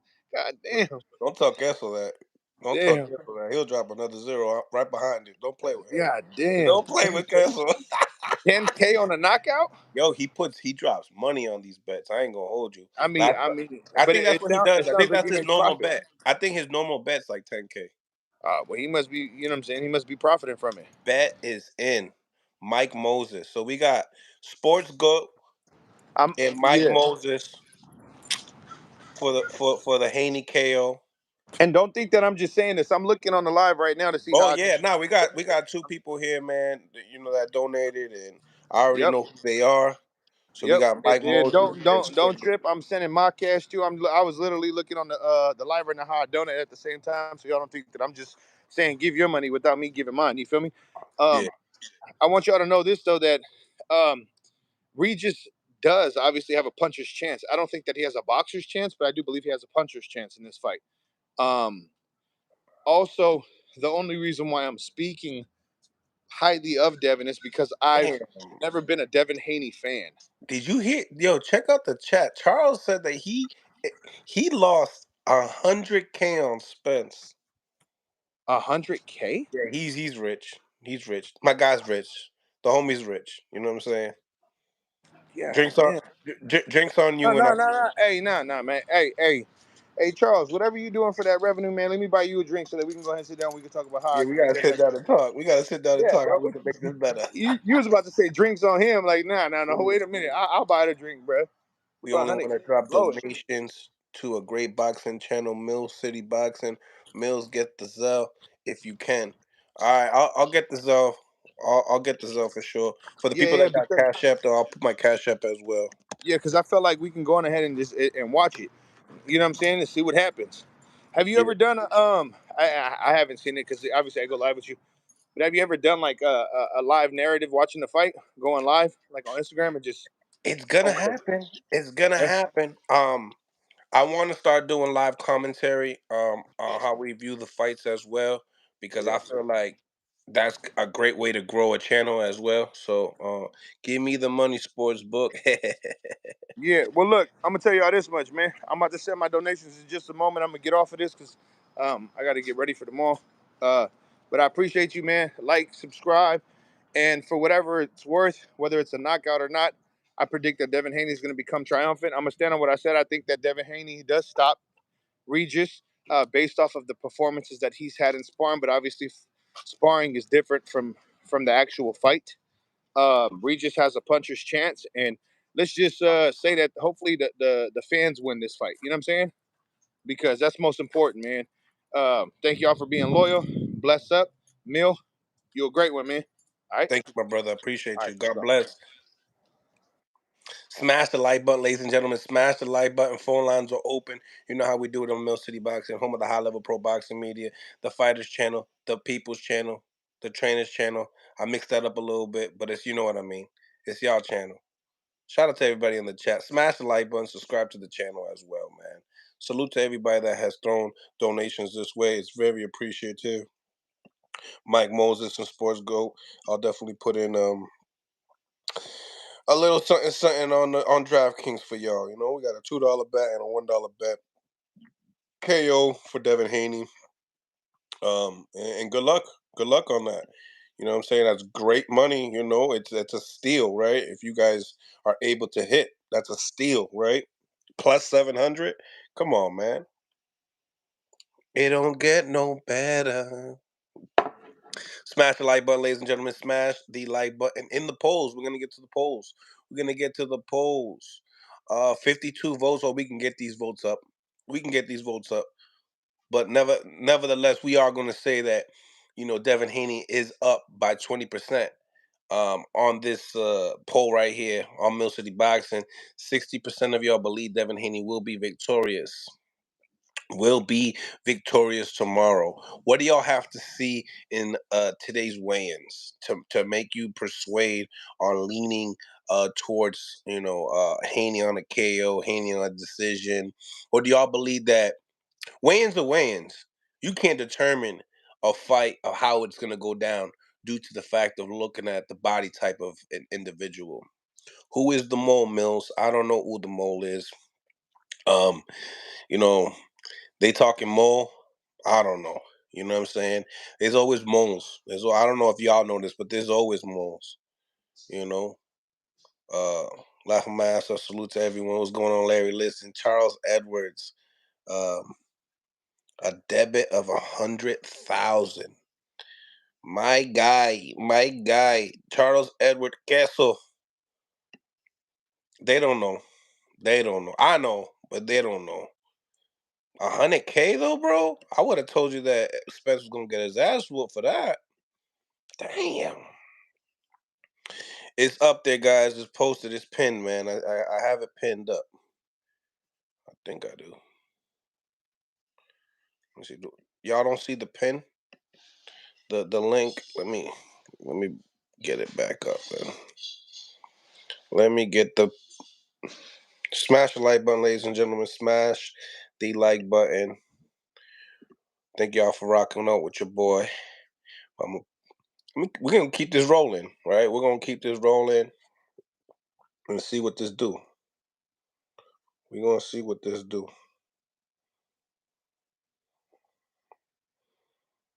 What y'all think about the Subir Matias and Teofimo Lopez talk? That's a good fight, man. I love good fights. I love talking about potential great fights that are gonna happen, man. I love it. You know, I got my boy Punch Drunk talking about he ducking. My man Subir ain't ducking. Shit. He ain't duck. I don't know when the last time. I don't even know. He can't even spell duck. You know what I'm saying? My man too bad. Stop playing with the boy's name, man. He's a real life killer. You know what I'm saying? He's a real life killer. Everybody got to respect that boy. You know what I'm saying? Smash the like button, ladies and gentlemen. Smash the like button. Pin just went back up again. I just pinned up the link. Phone lines are open. Appreciate each and every single one of y'all for stopping by. What's going on? What's going on? What's on your mind? What's on your mind? What's going on? Man. What's going on, King? I'm glad y'all got on that topic, yo. I'm glad y'all got on it. I'm gonna tell you straight up. I think Dev gonna finish it too. I really do. I don't think it's how y'all thinking though. Y'all, everybody keep bringing up power. Y'all forget that like the ref can't sit there and watch a motherfucker keep getting punched. You feel what I'm saying? I think it's gonna be accumulation. And like dude, he been in the gym with Dev. I've been in the gym with Dev too, but this ain't got nothing to do with it. I was watching Regis fight Josh Taylor, and I seen so many openings and so many different from his awkward movement though, the shit that they brag about. I can see Dev landing 3, 4, 5 punches on in times where Josh Taylor was letting it separate. And I feel like I say it's gonna be between rounds, and you can. I don't know if this video gonna stay up. If y'all bet on it, make sure y'all come back to it. Round 7 through 12, Devin gonna get him out of there. It's gonna be through the. It's not gonna be like he. Cause I don't know if you ever seen Benavidez, like when Benavidez stopped Ellis and he stopped what's the other dude? Tyron. Yeah, they weren't beat up. They weren't fucked up. They weren't. They were sitting there looking at the ref like I'm good, I'm fine. But they was getting punched too much. The ref They can't yeah sit there and watch they were that. getting their shit punched in for sure. You feel what I'm saying? Their heart was too much into the fight to stay 12 rounds, and they were losing. Yeah. And they don't know how bad like them punches was hurting. Them punches probably wasn't even hurting them for real. But it's just the fact that they getting hit and they can't do nothing back. And I like Regis, like I like his style or whatever. But I feel like what's gonna happen is Devin is gonna first. He gonna fight smart. Devin, we gotta remember he a smart fighter. Devin is gonna secure them first few rounds first. He gonna secure that first six. After that first six, Regis, I feel like it's gonna slow down. I feel like Regis is gonna be trying to figure him out in a chess match, and then after that, once Regis slow down a little bit, Dev is gonna start pouring on. I'll be real, like I haven't seen it personally, but Dev then broke dudes' noses in the gym before sparring. Dev is beating the shit out of big dudes in the gym. Like I've been in the gym with Dev and watched it, and I'm not even like I'm not trying to say I'm no pro boxer now. I've been in top rank before with him. You know what I'm saying? Not with him, but I train. We train with one of the same coaches. So it's like I've seen Dev beat the shit out of bigger dudes in this. More skill, like not even bullshit, like more in their arsenal. And I'm not trying to say Regis is not good. Like Regis is a hell of a fighter, but I can almost guarantee them later rounds, Dev is gonna put a beating on him. It's gonna come later though. It ain't gonna be early. He gonna be smart, and Regis is gonna have to, like they say, make it into a fight. You know what I'm saying? And if Regis decides to do that, then he's gonna drain himself for the end of the fight. If he don't, he gonna get outboxed by the end of the fight. You Yeah, know what I'm saying? he got to be smart. He can't necessarily try to match the punch output of Devin Haney because it's not going to work. It's not going to happen, And that, and you're going to fade tremendously in the fight. I definitely agree. What do you think about the stature? What do you think about what he looks physically when it comes to Regis and Devin? What do you see big changes in both of them, or just in Devin's case? um, I feel like I don't like Regis. Like when they going back and forth, it seems like Regis don't really got too much to say besides "I'm gonna hurt you." You see what Yeah. I'm saying? Yes. He really don't got no true game plan besides I'm gonna hurt you. I'm gonna hurt you. How are you gonna hurt him? You know what I'm saying? And Dev is not an easy person to hit. I feel like Dev is in a better space because you got to think when Dev was fighting at 135, he used to look like a zombie up there. So Right. I used to swear I used to be like, bro, he probably gonna knock you out. Then I see him at the weigh-ins. I'm like, oh no, he might be drained a little bit. He might not get the knockout, but he gonna get the win. He But got the Dev is glasses like, on, so we can't see what's going on with the eyes. The eyes speak a lot. yeah, yeah. We gonna see it at the weigh-ins though. The weigh-ins, I don't think he gonna have all that shit But on. But that's the thing. We don't get the real weigh-ins. We get the hydrated version. So we don't really get to see it. I don't. You knew that, right? yeah, I still think though it's gonna be a different Dev. Cause Dev like cause I swear like before I seen Dev in the gym, I used to think like he wasn't a hard puncher and shit like that. But I'm gonna be real. I've sat ringside and listened to that thump. I'm big as fuck, bro. I'm like 300 pounds. I wouldn't want to get hit by that shit. You know what I'm saying? I'm 300 some pounds, bro, and I wouldn't want to get punched by that. You know what I mean? Just straight up though. In the accumulation that's coming, like, bro, that dude be throwing some heat. And the thing is Regis gets to where like he gets himself into awkward positions where he has to step back and reset. You know what I'm saying? But Dev is going to have enough footwork and speed to capitalize on them situations. And that's where I feel like the stoppage is going to come in. He's going to get too overwhelmed. He's going to be getting hit too much. And the adjustments he's making is not going to be beneficial, especially if he's missing them big ass punches. He's not going out there. You know what I'm saying? Yeah, the biggest problem with Regis too is he telegraphs his punch, but besides all that, he's not that explosive. You know what I'm saying? He's not with his feet and everything. The power comes from the feet. His first step is slow. His back foot slow, and I think that's the reason why he's just a heavy-handed type of individual. So I feel Yeah. like best bet for Regis, stay away from the mid range and stay as close as possible with Devin, and do a catch and shoot game. We haven't seen that from Regis. That's another thing. We haven't seen catch and shoot from Regis. So I hope that they work on certain things like that, like catch the left hand, shoot the right hook. I hope that stuff like that was been implemented. Either way, we're going to be talking to the strength and conditioning coach, Evan Tobler. He doesn't know too much about boxing, but he does hype up the show. He talks. We're going to put some pressure on him as well, as far as what did you do?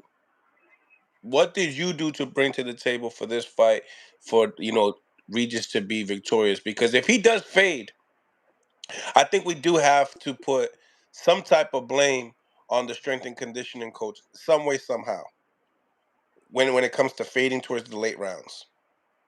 I would say yeah, but at the same time, it's like it all depends on like I would put it more so on like the looks that he getting in camp in the sparring because it's like I play football. You know what I'm saying? I got all type of footwork drills and shit like that.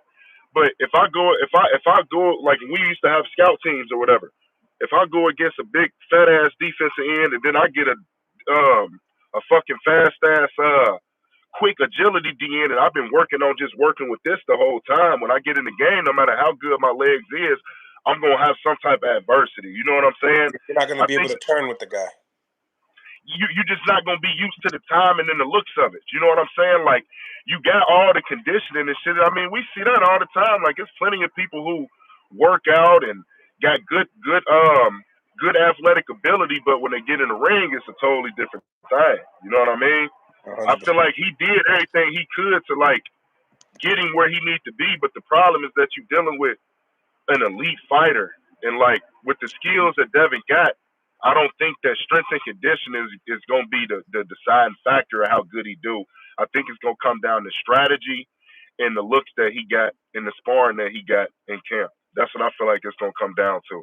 Because if he hasn't been getting the looks, he can run. He can be athletic as hell. He can run around the track 1,000 times, but if he can't touch Devin and Devin is touching him, he's still gonna lose. Head movement and all that, you feel me? All that shit gonna be a factor. The punch setups, I feel like Regis' only chance, in all honesty, to land them big punches is to rough him up against the ropes. He's gonna have to get more physical. And you know what I'm saying? Even if he fighting on the inside, I feel like Dev got enough in his arsenal to where he can sit on the inside, then bounce back and land more shots on the outside, then come back on the inside. Versus Regis gonna have to stay on the inside. You know what I'm saying? But it's too many factors against him. I mean, you got them first few rounds where Devin could just beat him up with the jab the whole time and not get hit. You know what I mean? I mean, I see that happening, but honestly, like all honesty, I feel like when it comes to the inside work, I'm not gonna say that Regis is the best close range fighter, but he does have heavy hands that it could put Devin into an uncomfortable position that he tends to clinch every single time they get close. So that's something to be worried about as well, because he has a great clinch.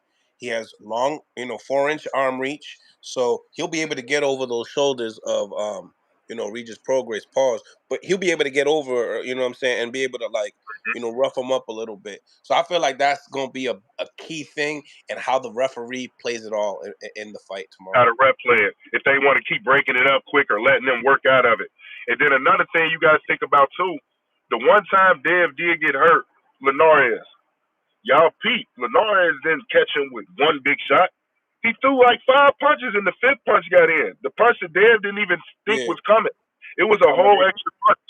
You know what I'm saying? Regis don't fight like that. Yeah, Don't fight like that. So he's praying on like a big, not necessarily praying, but he's hoping to land a big shot that's just a one shot accurate. You know what I'm saying? And yeah. dealing with Dev moves so much and he got such a good defense, but at the same time he letting his hands go. And who's to say that Regis may not punch that hard to Devin?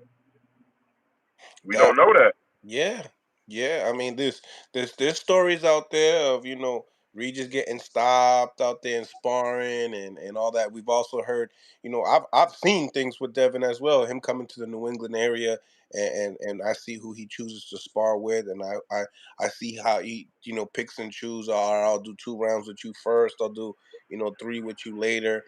So I see how they move and sparring and stuff like that. I see that they're being very cocky with the sparring talk as well, saying that in the Mayweather gym they're like what undefeated with sparring or some shit like that.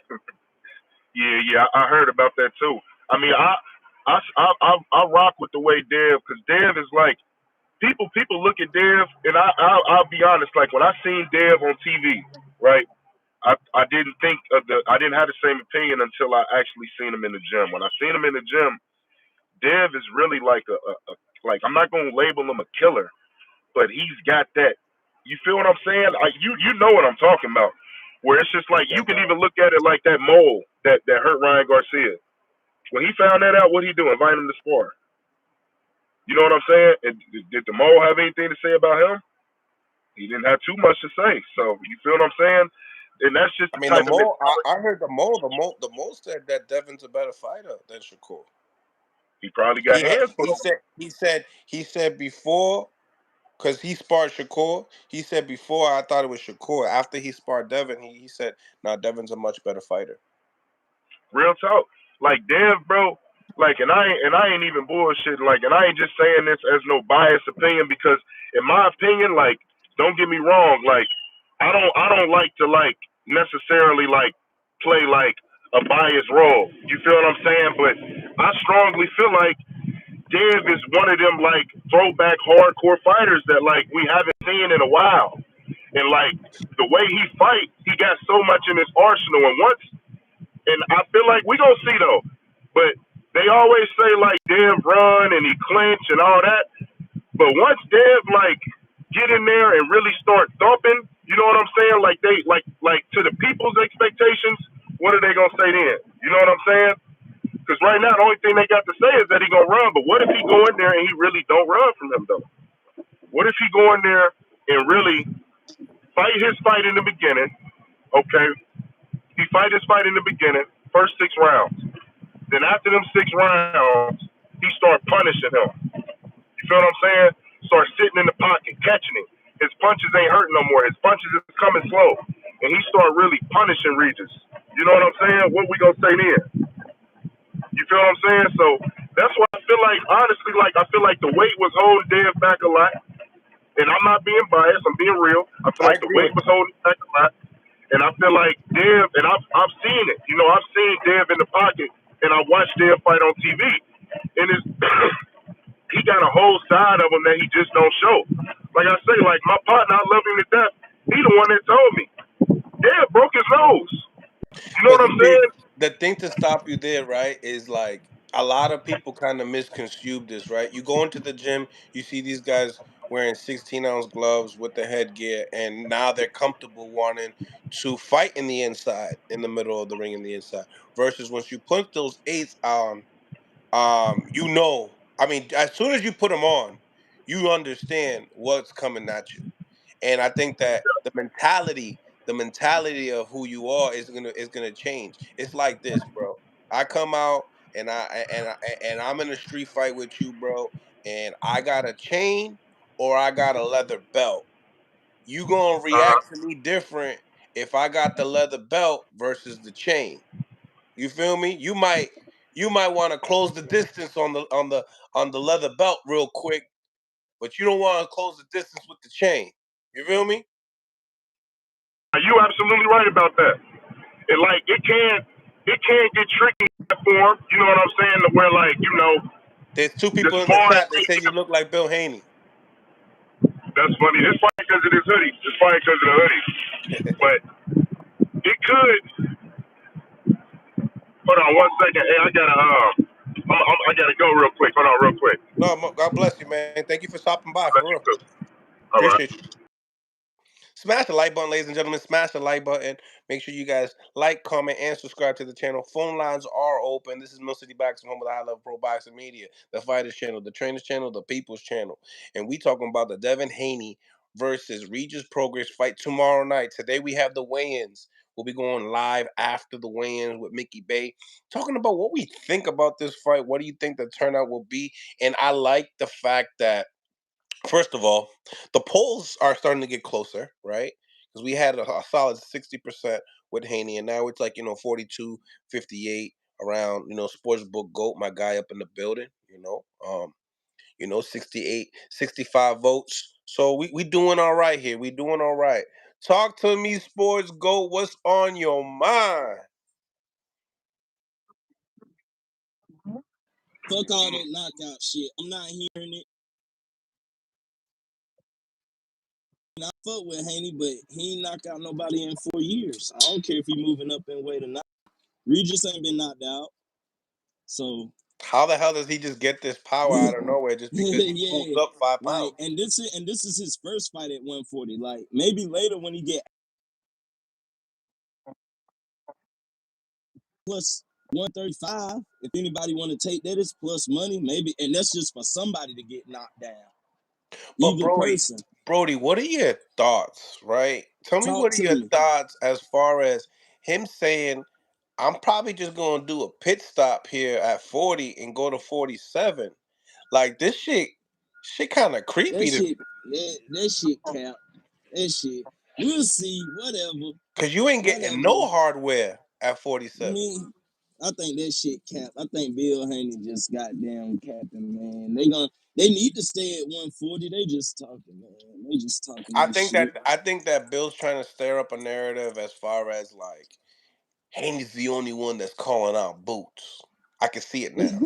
I can see it now. Can you see it? All I know is that I definitely could, but like I say, man, Regis, his feet are slow on a vertical scale going forward and backwards.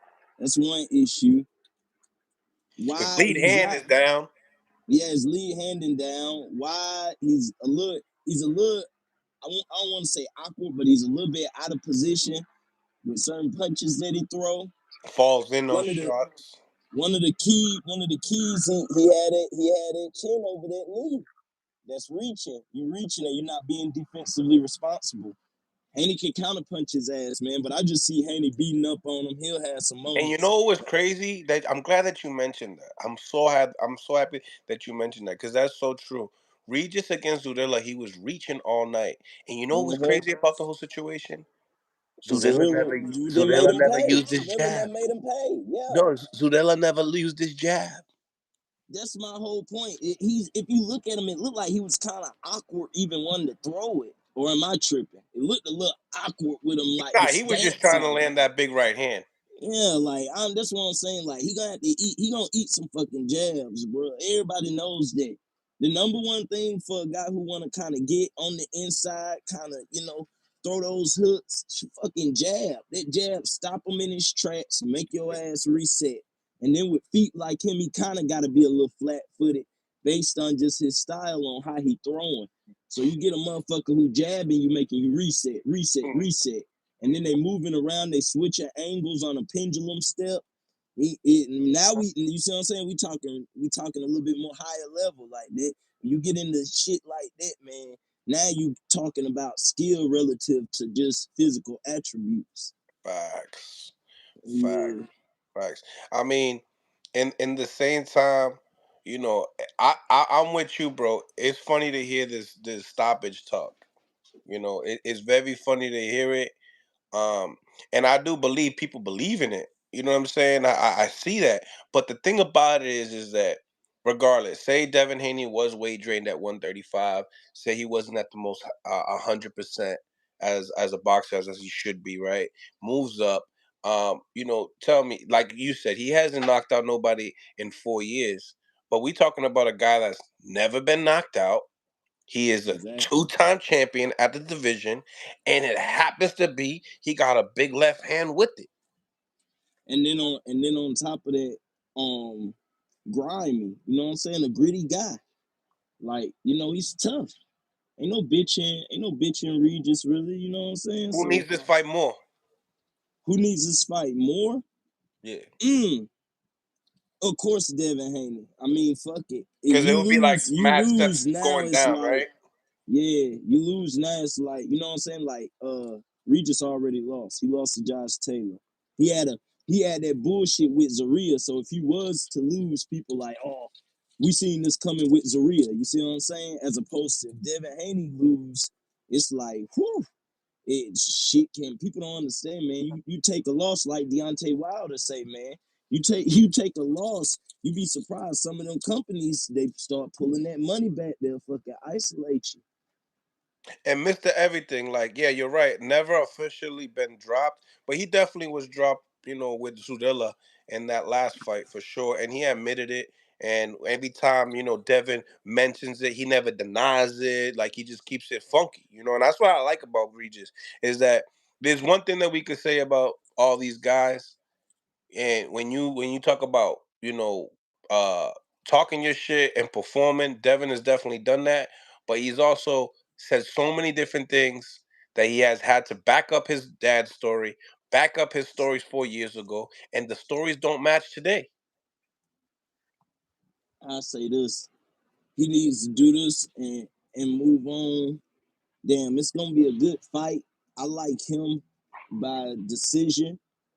For those who think knockout, like I say, man, I've been betting for about 15 years and I'm not even 30. So like I'm kind of a hood prodigy in betting. But like if you look at the odds from shit going to Devin by decision minus 240 to Devin by knockout plus 700, it's almost $1,000 fucking flip on the back end. And I think that's kind of like eye candy, like smoke and mirrors. People gonna see, oh, that shit plus 700, I'm jumping on it. But in reality, I don't think so. I think a lot of people ain't even thought about what about somebody to be knocked down. That shit plus money. Everybody going with these high negative favorites. I mean, if you I think a like the knockout, knockdowns. I like a yeah, them knockdown even knockout, from Devin yeah. too. I You think see what I'm Devin could get saying? knocked down. I think Regis could Yeah, get either knocked down. one. Either one. I like that bet more. Hell, I don't see nobody really saying I love Liam Poirot. I'm not big on Montana. I think Montana gets fucked up. Ooh. Yeah. I don't see it. I'm going with Liam. I got Liam Poirot. And I'm gonna Mm. sprinkle a little bit Liam by knockout. Round 4 last. Is they 12 or 10? They 10, but in the same time, I heard that Liam Pyro got a nice left hand, man. Real strong kid. Exactly. I That's heard why I from the say Shakur team. I could see that, man. I could really see me damn jumping on that Liam by knockout. That shit plus money too. But I like Liam You Poirot know with that Devin destroys. Haney. You know that destroys Montana, right? Oh, I do. I You know. know that like he'll never get the Richardson Hitchens fight. I know. Like That's why I don't see it, man. I'm taking Liam. I'm just being real. He hasn't showed me anything. That last fight, I think that that's somebody who's a manufactured. I think he kind of manufactured. I don't see it. I just don't see it. When I watch him, I don't see it. I don't see like how everybody else is like, oh man, contender. I don't see that shit. yeah, I haven't. Today is gonna be like my day of just sitting back, watching certain fights, really figuring out where I'm putting my bets on for tomorrow's betting show. So that way, we could all make some money. Yeah, man, definitely, man. Like I say, I still ain't had a chance, but we definitely got to link up. I'm gonna shoot you my number on Instagram. I got an interview with Troy Isley too. Troy, my Goddamn. man, the Transformer. Yeah. The Transformer. He's gonna be like one of my first people. But I got some shit in the works, man. That's why I say we definitely gonna Tell him goddamn I keep said what chopping it up up when and you interview. building. When you Oh, interviewing. oh yeah, you already know it, man. But on some real shit, man. Like I say, I just think it's some money this weekend, man. Liam gonna fuck up Montana. Amari gonna fuck up that whoever he find, he flat footed. I can't remember the guy name, but I watch a little bit of him. He flat footed. Amari gonna put him to sleep. Yeah, they're still But serving Amari still. So yeah, I like Devin Haney just working that jab. You know what I'm saying? Working that jab, using the distance, using his footwork, I being see Devin Haney defensively throwing responsible. combinations though. I see him throwing a lot of combinations. Yeah, but the thing with him, he one of the few that can throw a combination, and as he bringing that hand back, is coming back in a defensive mindset or in a defensive position. You know what I'm saying? As long as he throwing this shit and he being tight with it. What it really is that if you look at the length, right, the 4 inches, right, a lot of people they'll throw their jab in the middle, right? They'll throw the jab right Yeah. here, boom, boom. Devin Haney actually throws his jab from the back leg. So even when he Mhm. throws and say you want to trade with him, you're gonna miss because of the spacing. You know what I'm And saying? you So know he these sits are the back on little his the jab. little aunts and shit. Even when I've seen him slight just a little bit. I want to see him. I want to see him goddamn open that shit up with the counters. If he coming back on that back step, use that back foot as your pendulum from the front. Come forward and put some hurting on that motherfucker, man. Yo, But yeah, real talk, you know what's underrated? And this is why I said I have to go watch these fights again, right? Yo, the whole Top Rank card on the same day. yeah. Yo, all these guys that got step up fights, and the Mm-hmm. odds look pretty decent. Like they were just talking about Robesi and That his shit minus 1,000, just straight up. I had to look at the odds for KO, but a lot of them yo, shits that done dude is dropped. huge. That Robesi's fighting. Yeah, the odds done dropped $500. So it's people out there believing in his opponent. Damn, That dropping shit opened 5. up. Yeah, that shit. Well, really, damn near. No, it's 5. It opened up at 1,600 because I got like a 10 piece parlay, and I threw Ryan on there and shit, and that shit's still alive. But I was looking at it today, and when I put it in there, it was 1,600. I go look at it today, it's minus 1,100. So that let me know. That let you know it's sharp action. It must be some money coming in on the other dude to make that line drop like that. Facts. So yeah, we definitely gotta mix up the Top Rank card with the zone card fights. Yeah, shout out my boy Bruce too, man. Shout out to Shoo Shoo, man. You know we fucking with you. We gonna throw that bag on you. Go ahead and get that knockout. Yeah, Go ahead and get that knockout. Don't force it. Just work it. Work behind it. Set he your got a education he up, got and there you go. another big task as well. He got Yeah. another big task. You know who got a real big task? Real Talk talk. to me. Talk to me. Yo, the homie from New York, Jahai Tucker. Oh, He I fight. seen that. His Yo, shit he is fighting a damn near dog even. after a Yeah, loss. He's fighting a dog, bro. I feel like you got to take him too. I forgot about him. I feel like he one who I'm telling you, man. I think he's gonna shake back. Sometimes you gotta look at it, and this can be his moment. Either that loss No, can this is motivate him. stylistically he should win this fight for sure. Yeah, that's what I'm saying. That's why I say like it's there, man. It's the money there, man. But I ain't gonna hold you up, man. I gotta get my ass back in here, work on these machines. I try to damn. Whenever you go live later, you know I'm gonna damn check in with you, and tomorrow we'll go over them bets. No doubt, my brother. Much love to you. Everybody get the lights up, man. You know this MSPN, man. You can't go to ESPN. You can't go to all this bullshit for your boxing needs. You got your man right here. You know what's going on. Let's get this money. I'll holler at you, bro. You already know, brother. Enjoy the day. Yeah. Smash the like button, ladies and gentlemen. Smash the like button. One of the only places that you can get high level boxing content. Not just with the fighters, not just with the coaches. But you know what? Some hardcore fans that enjoy boxing that like to throw a little wagers in certain bets and enjoy the sport a little bit differently. You know what I'm saying? Gold out, what's going on? What's going on? Haven't seen you in a grip, buddy. What's cracking? What's cracking lacking? You see your boy Boo. See Boo Boo lost, and you stayed. You went off. You see, Pagoda. I had to let Punch have it last night, but you know you go. You know what I'm saying? You know what I'm saying, man? Like, come on, don't disrespect that Mexican monster, bro. For real, for real. Coda in the building. You already know. Pa que lo sepa. Smash the like button, ladies and gentlemen. Smash the like button tonight. It's gonna be the weigh-ins. It's gonna be the weigh. It's the weigh-ins for me. It's the weigh-ins for me. Hella money to be made on Saturday. It's so many different ways, and I'm gonna give you guys my parlay. What we hit like 5 in a row already. Five weekends in a row. Numbers don't lie, right? People lie, but the numbers don't, right? You know what I'm saying? So tap in with your boy tomorrow and get the real parlay that you need. You know what I'm saying? Get that parlay that you need. I had Benavidez winning left man, so I just said people sleeping on Boo Boo. Oh yeah. Well, they weren't sleeping. They all right. They weren't sleeping. You know what I'm saying? We got to sleep early because it ended in what? In 5 rounds, 6 rounds. You know what I'm saying? So we got to sleep a little bit earlier. You know. Pero see, Top Rank seems test Tiger every fight. Yep, Tiger Johnson always gets tested. Um, we did the interview probably like last weekend with Tiger. So I'm gonna be dropping a lot of content for what's going on for tomorrow's fights. Not just for the zone card, but you're also gonna get a lot of content from the Top Rank card. You know, they got a whole bunch of prospects there, from Tiger Johnson to Shushu Bruce Carrington to Jahai Tucker. I think they have, if I'm not mistaken, I think they got, well, that's the Robesi card. And if I'm not mistaken, Xander's fighting on that card. I'm not exactly sure. But it is what it is. It is what it is. Jackie Hernandez says Boo Boo tried his best, though.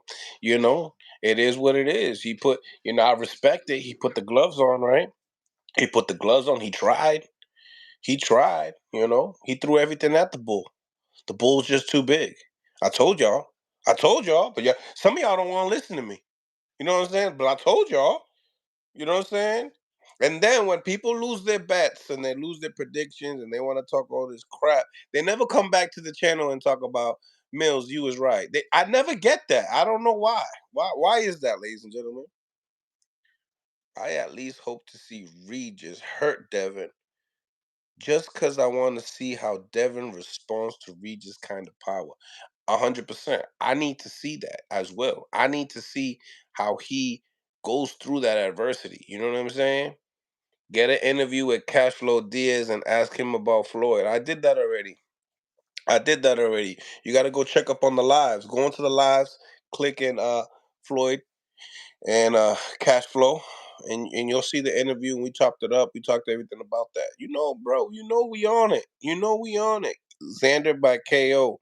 A Puerto Rican prospect. Benavidez is really a monster. Absolutely, Coda. A real one. You know what I'm saying? It's me again. The Mexican monster. La Bandera Roja. You know what I'm saying? Devin about to beat the shit out of Regis. Man.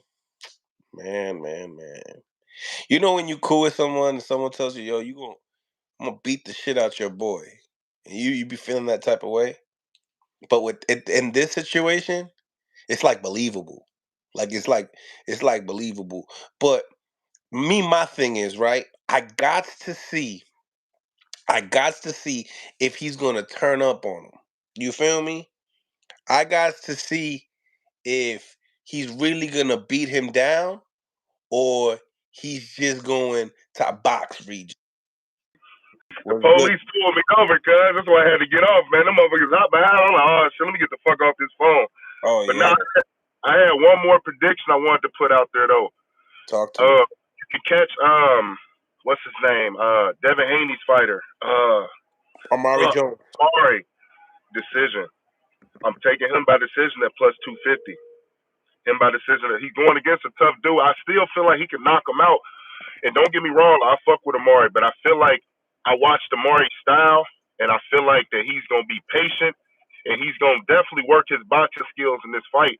And if the dude can at least stay, you know what I'm saying, in the fight at least, it should go the distance. I feel like that's a good ass bet to put. I would, if anything, I may parlay it just to get some crazy odds. But I think I'm gonna do Devin Haney round 7 through 12, and Amari Jones by decision. Like that's probably like plus like 2 piece or 2. You don't like the Liam Paro and Hannah fight. You don't really know where that's gonna fall. You confused about it? I'm from Ohio, so like I really don't want to bet against Montana. I fuck with Montana, but don't show I him the ticket. Don't show him the ticket. You feel me? Like I don't know him personally. I just don't like betting against Ohio fighters. Like you feel what I'm saying? Like I try to like Abdullah Mason. Like I always bet on him, and when I know they're gonna win. But this one, I just didn't like what I seen in that last fight. I feel like that was more of a mental break versus, you know what I'm saying, anger. I feel like he looked for a way out right there. And so when I was watching the pre-fight build up, they said that this dude is similar, and they both Australian from what I've heard. And so that kind of got me a little nervous. So I was gonna leave the Montana fight alone. If anything, I was gonna put the decision.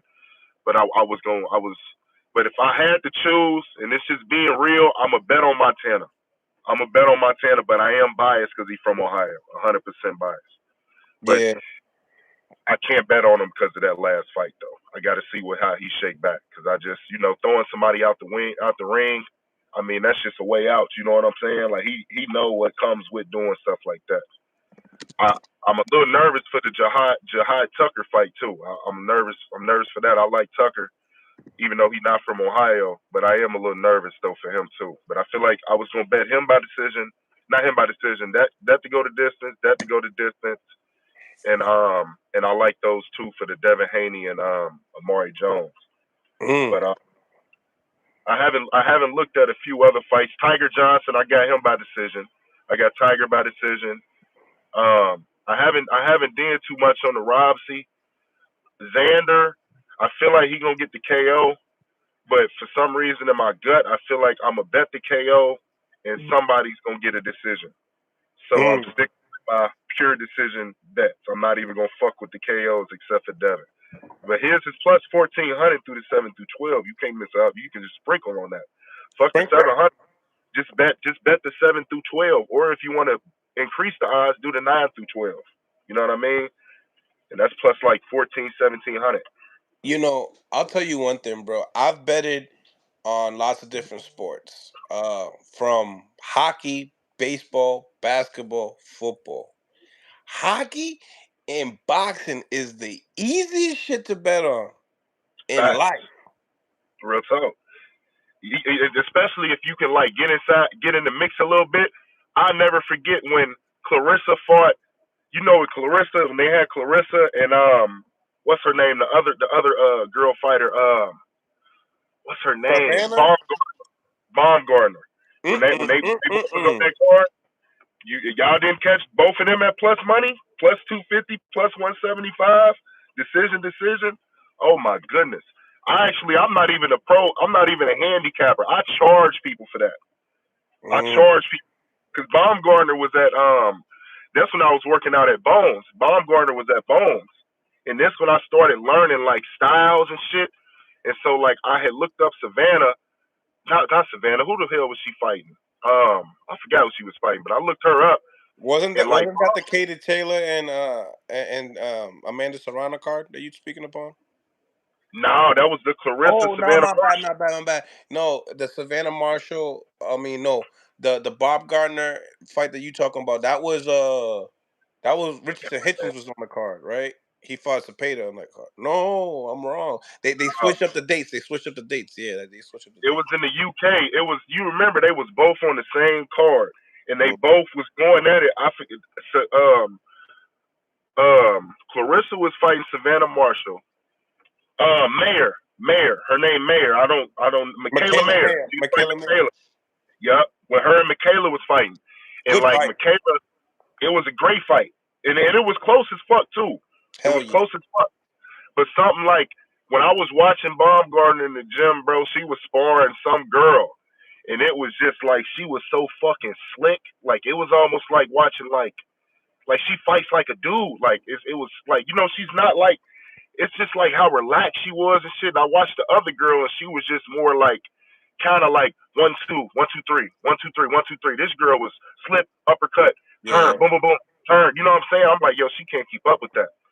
So like that man, that was easy. Like I probably had like 5 6 people. I only charged them like $2 for the picks. But a lot of people didn't have the betting apps to put them in, so they sent me the money to put it in. I had one guy win like $700. Another guy won like 300 400. I won like 500 plus. I had got tips, so everybody that won tipped me at least 50 60 bucks. So Fire. I cleaned up. That's all I bet on is boxing and MMA. That's all I bet on. I don't even bet football and shit no more because it's Yeah. like And it's the live betting be the one. I ain't never caught no live betting in boxing. Yo, that's a hit or miss for you. If like I remember when Lomo fought Haney, I was live betting like crazy on Loma. I Yeah. was I was going crazy, and then Loma did me grimy on the 12th round. I'm like, damn, Loma, what the hell you doing? So, Letting that shit so you go. had Loma. I had Loma winning the fight. Yeah, like I predicted uh Haney to win, but I actually bet against Haney because you seen the odds and shit, you know. So I felt like, Yeah. and then when it was live, I'm like, first first 4 rounds go by, and I'm like, fuck, I'm mad, I'm tight. I'm like, damn, Yeah. Haney, you out here putting in work.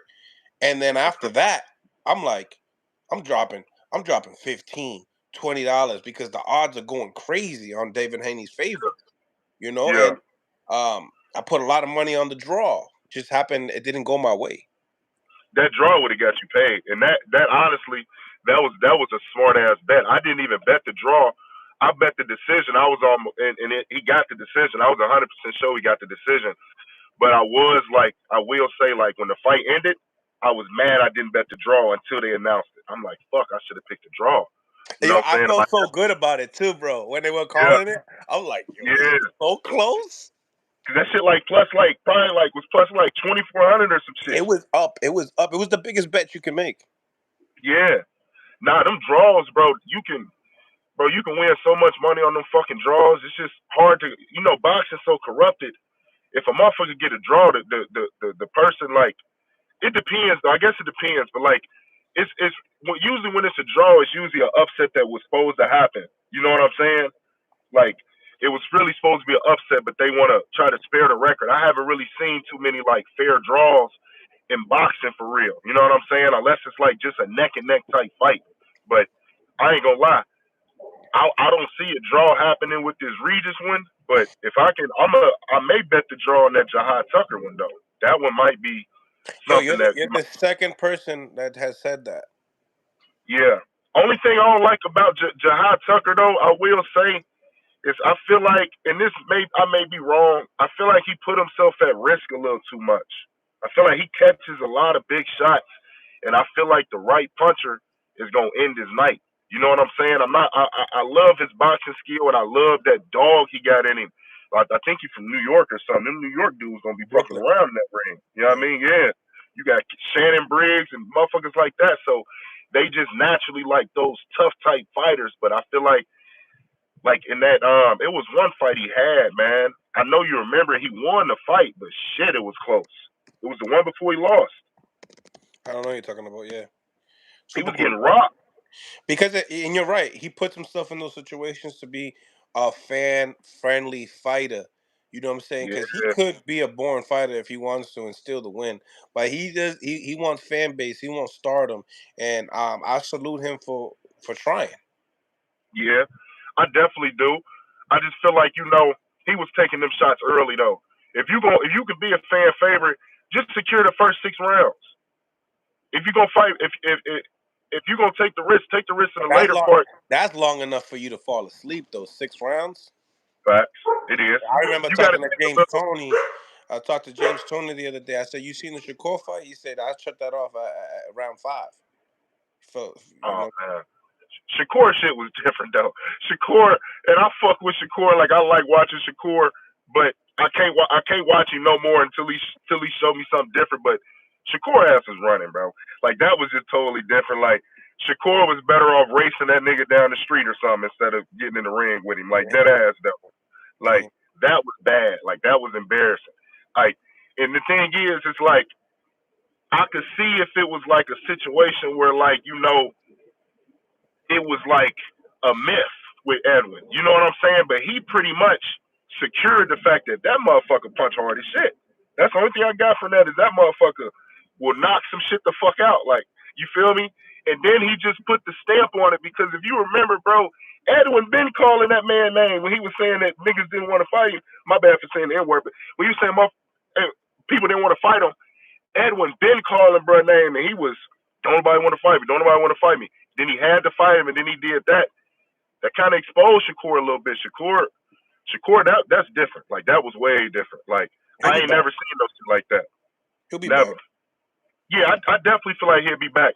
He just gotta, they gotta match him up with a more comfortable opponent. But if they match him up with somebody like that, I've been eating crow for a minute, bro. Cause like, even though he's like one of my favorite fighters, him and Tank at 135, but I got nothing to say for him. I don't even know how to back him up. I even hit him up and told him, I said, "Yo, bro, you messed things up for me. I don't even know what to say right now." You know what I'm saying?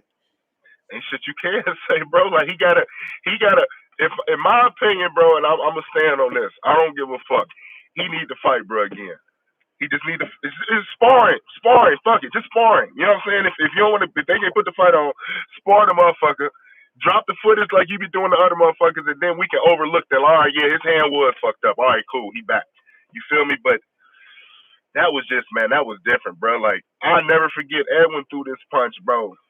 And I'm talking about that nigga hit the electric slide like at least 5, 6 feet away from the punch. Like, and then was running, smiling. I'm like, bruh, what the fuck? Like, you feel me? And I'm so used to, like, I became a fan of Shakur because Shakur got like, and I fuck with Dev, I fuck with all of them, but I like Shakur for the entertainment purpose. I don't get why they say he can't sell a fight.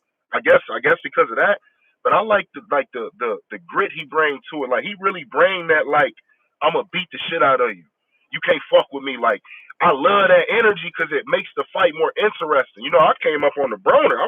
Grew up watching Broner, so you know I'm used to seeing that. So I love that. But you gotta be able to be that same person in the ring, and for the longest he was. Like, I remember he pulled up on Jamal Heron at the McDonald's. Like, he used to bully dudes before the fight. Like, that's what make you like fuck with him. Then when he get in the ring and do everything that he said with the same energy, bro, like he was on a run, bro. Like, he was on a run. Like, I'm not even gonna hold you. Like, if he would have went out there and did Edwin bad, bro, I ain't gonna hold you. Like, I would be looking at Shakur like, I can't even explain it. Like, you know what I'm saying? Because he was already up here to me, you know what I'm saying, in my mind, just off of the energy that he be bringing. But he got to shake back from that, though. I know he will. I feel like him and Frank Martin need to go ahead and just lock that up and fight Frank Martin and Yeah, see how that Oscar said the same shit. Oscar said, yo, he told Frank, fight Shakur, I'll give you Cepeda. Oh, he fights Shakur, he gets a beta? Yeah, Frank Martin bullshitting. Like, he talking about something, a million ain't a million. Brody, if you making more money, I don't give a fuck if you ain't making as much as you could make. If you beat Shakur, you got the power. Like, I still don't understand that. If y'all so confident, I'll fight a nigga for $20. If I know after that fight, when he come back, now I'm gonna give you a 95.5% split. You feel what I'm saying? I'm gonna make that same money back. If you know you gonna win, bet on yourself. Because this is one game where you have to bet on yourself. You have to. Your team should understand. I know you got people you got to pay, trainers and all that. Look, y'all, I'm about to go out here beat this boy ass. We're going to take this low cut. This next fight, I'm going to give him a fucked up ass offer. If he don't take it, we're going to move on to a bigger fight. And I'm going to get what I'm worth. You feel what I'm saying? It's that simple. Look It's at playing chess. Zab Judah and Corey Spinks. Zab Judah got 1.5 first time. Second time, he got 100K. Yeah. Yep. That's So Speaks, he had lost. He had lost that fight. He lost the first one, but they gave him And an then he got opportunity. running. Yeah. So I'm gonna give him an opportunity.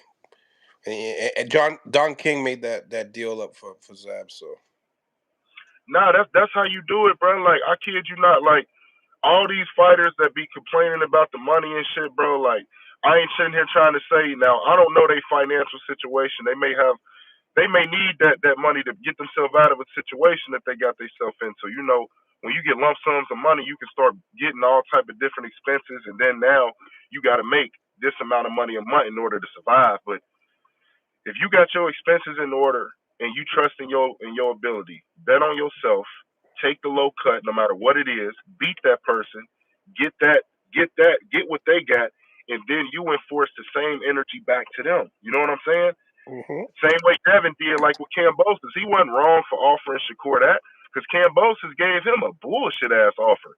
You got to go to Australia twice, plus the percentages and all that, just to win the belt. And he really didn't even want to fight him. He wanted to fight fucking Lomachenko.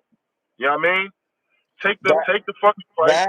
That's hard to talk about because there's a lot of upset. Like, there's a lot of things that people don't know about that, right? So, like, Devin always he never talks about how much he got paid for that fight or those two fights. He talks about a percentage, right? But then a lot of people don't understand too is that in Australia it was a pay-per-view. Out here in America it was free. So there is a back end for Devin that doesn't really get spoke upon. You feel me? So yeah. That's why when I listen to a fighter and they hit me with this percentage of shit, I don't listen to it because you're not giving me a firm number of what you were making, and to compare my career to your career and pocket watch your pocket and stuff like that, it gets messy. So, and everybody got only one career. You lose one time, you can obviously lose a lot of big fights down the road. So, when people talk about this duck stuff, like they got Subir Matias supposedly going to be fighting Teofimo Lopez, right? February or April. Matias hurt his hand. Lowry got a lot of people saying that Matias is ducking Teo. Man, Matias will never duck anybody. No, I don't think he's ducking him at all. I feel like what they need to incorporate, and I know they can't put all the business out there, but let's come up with some form of like to give the fans at least some answers. Some form of like open negotiation to where like we ain't gotta know the exact percentages. They can give us maybe ballpark estimates, but let us get the meat and the potatoes of the deals. So that way we can truly know what is getting told to us. You know what I'm saying? Because anybody could come out here and say anything and it'll eliminate a lot of doubts and it'll also help build bigger fights. You know what I'm saying? Because you'll know if somebody ducking them if they keep the negotiations more open. Shit, they can even do that shit like a fucking like how they do a press conference. I know I'm asking for a lot, but shit, have a little stream set up to where they openly negotiate the deal. Okay, we want this, we want this, we want this, we want this. Now we can sit there and dissect the information, but y'all come to us and want to tell us and expect us to understand, but we can't fully understand because we don't know what the fuck is really going on behind the scenes. And anybody can come out and just say anything. Like they offer me this or they offer me that. Or I offer them this and I offer them that, and that may not be the case. You know what I'm saying? I feel like it'd be smart if they just like open up the negotiations and like I will say like I seen somebody just posted that offer that Ryan Garcia made Tio. Mm-hmm. Now that if that's true, that's some bullshit. That's 100% some bullshit.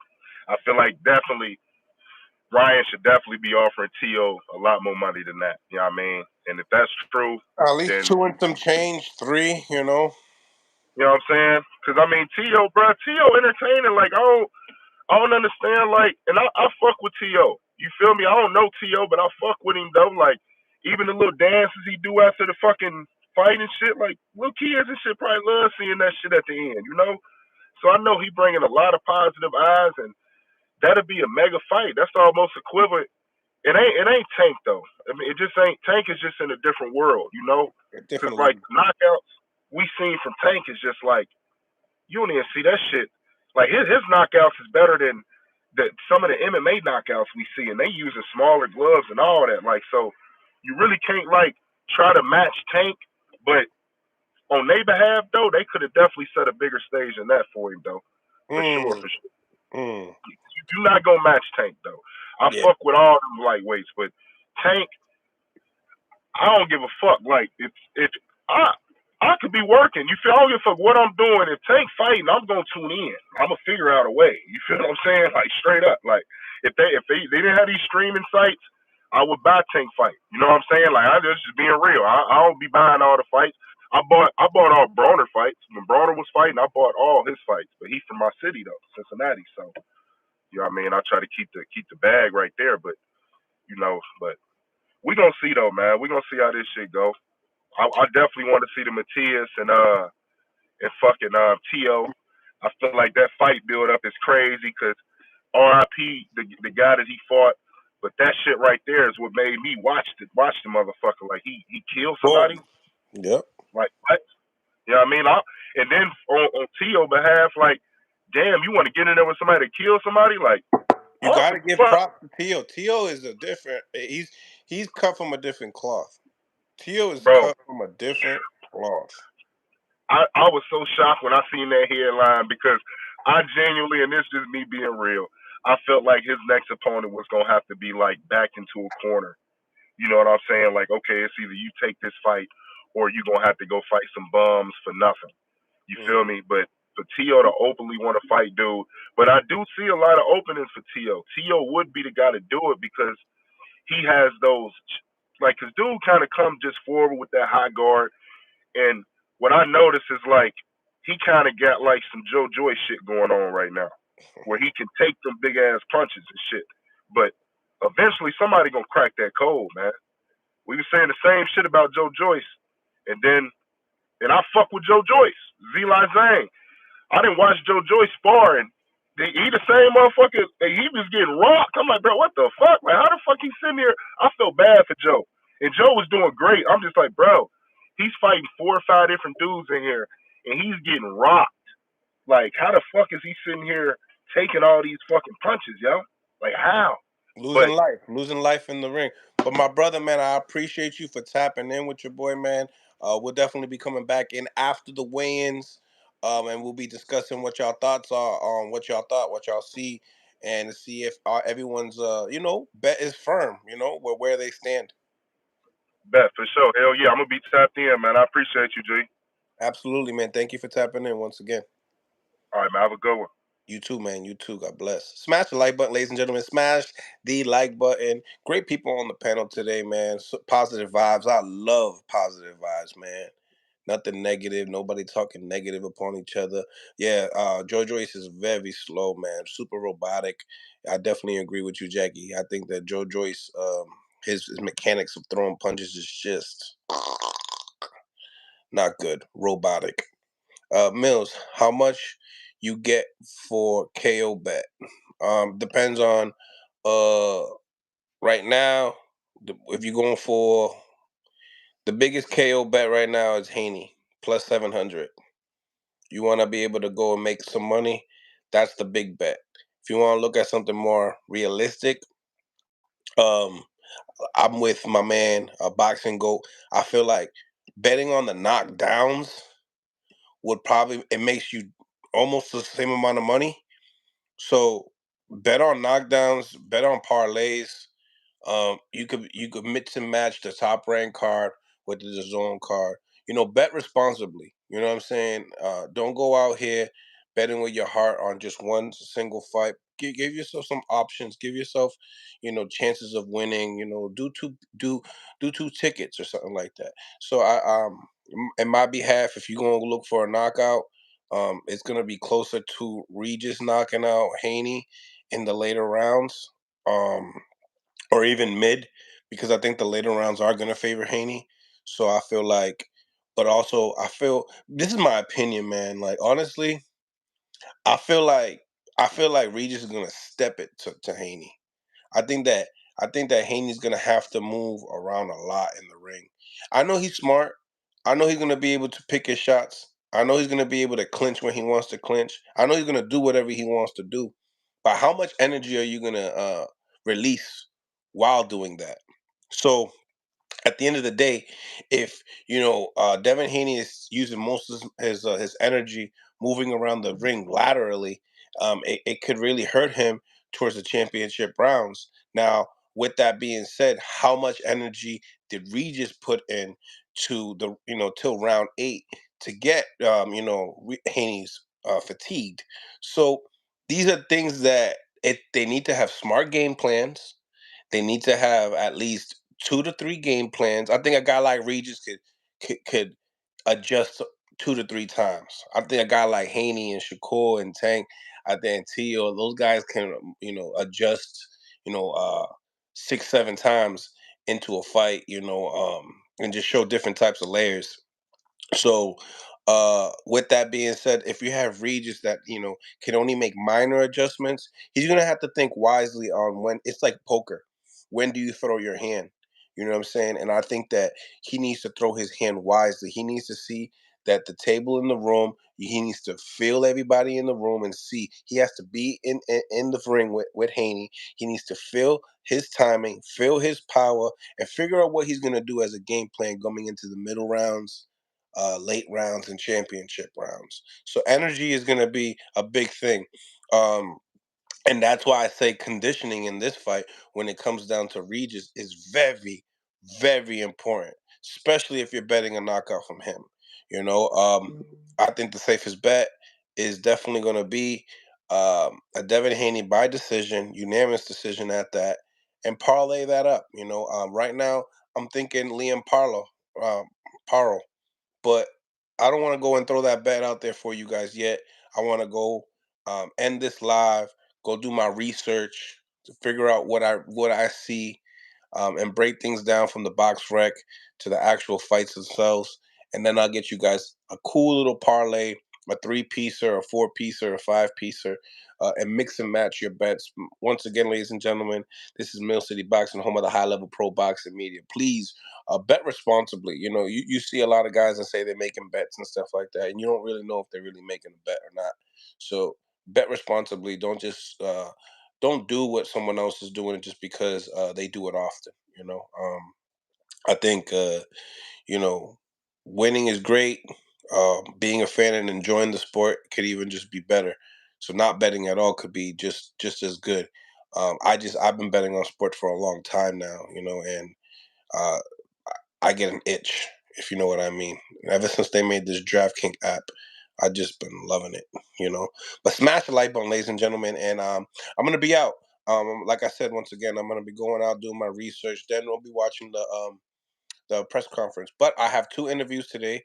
We do going to be chopping it up with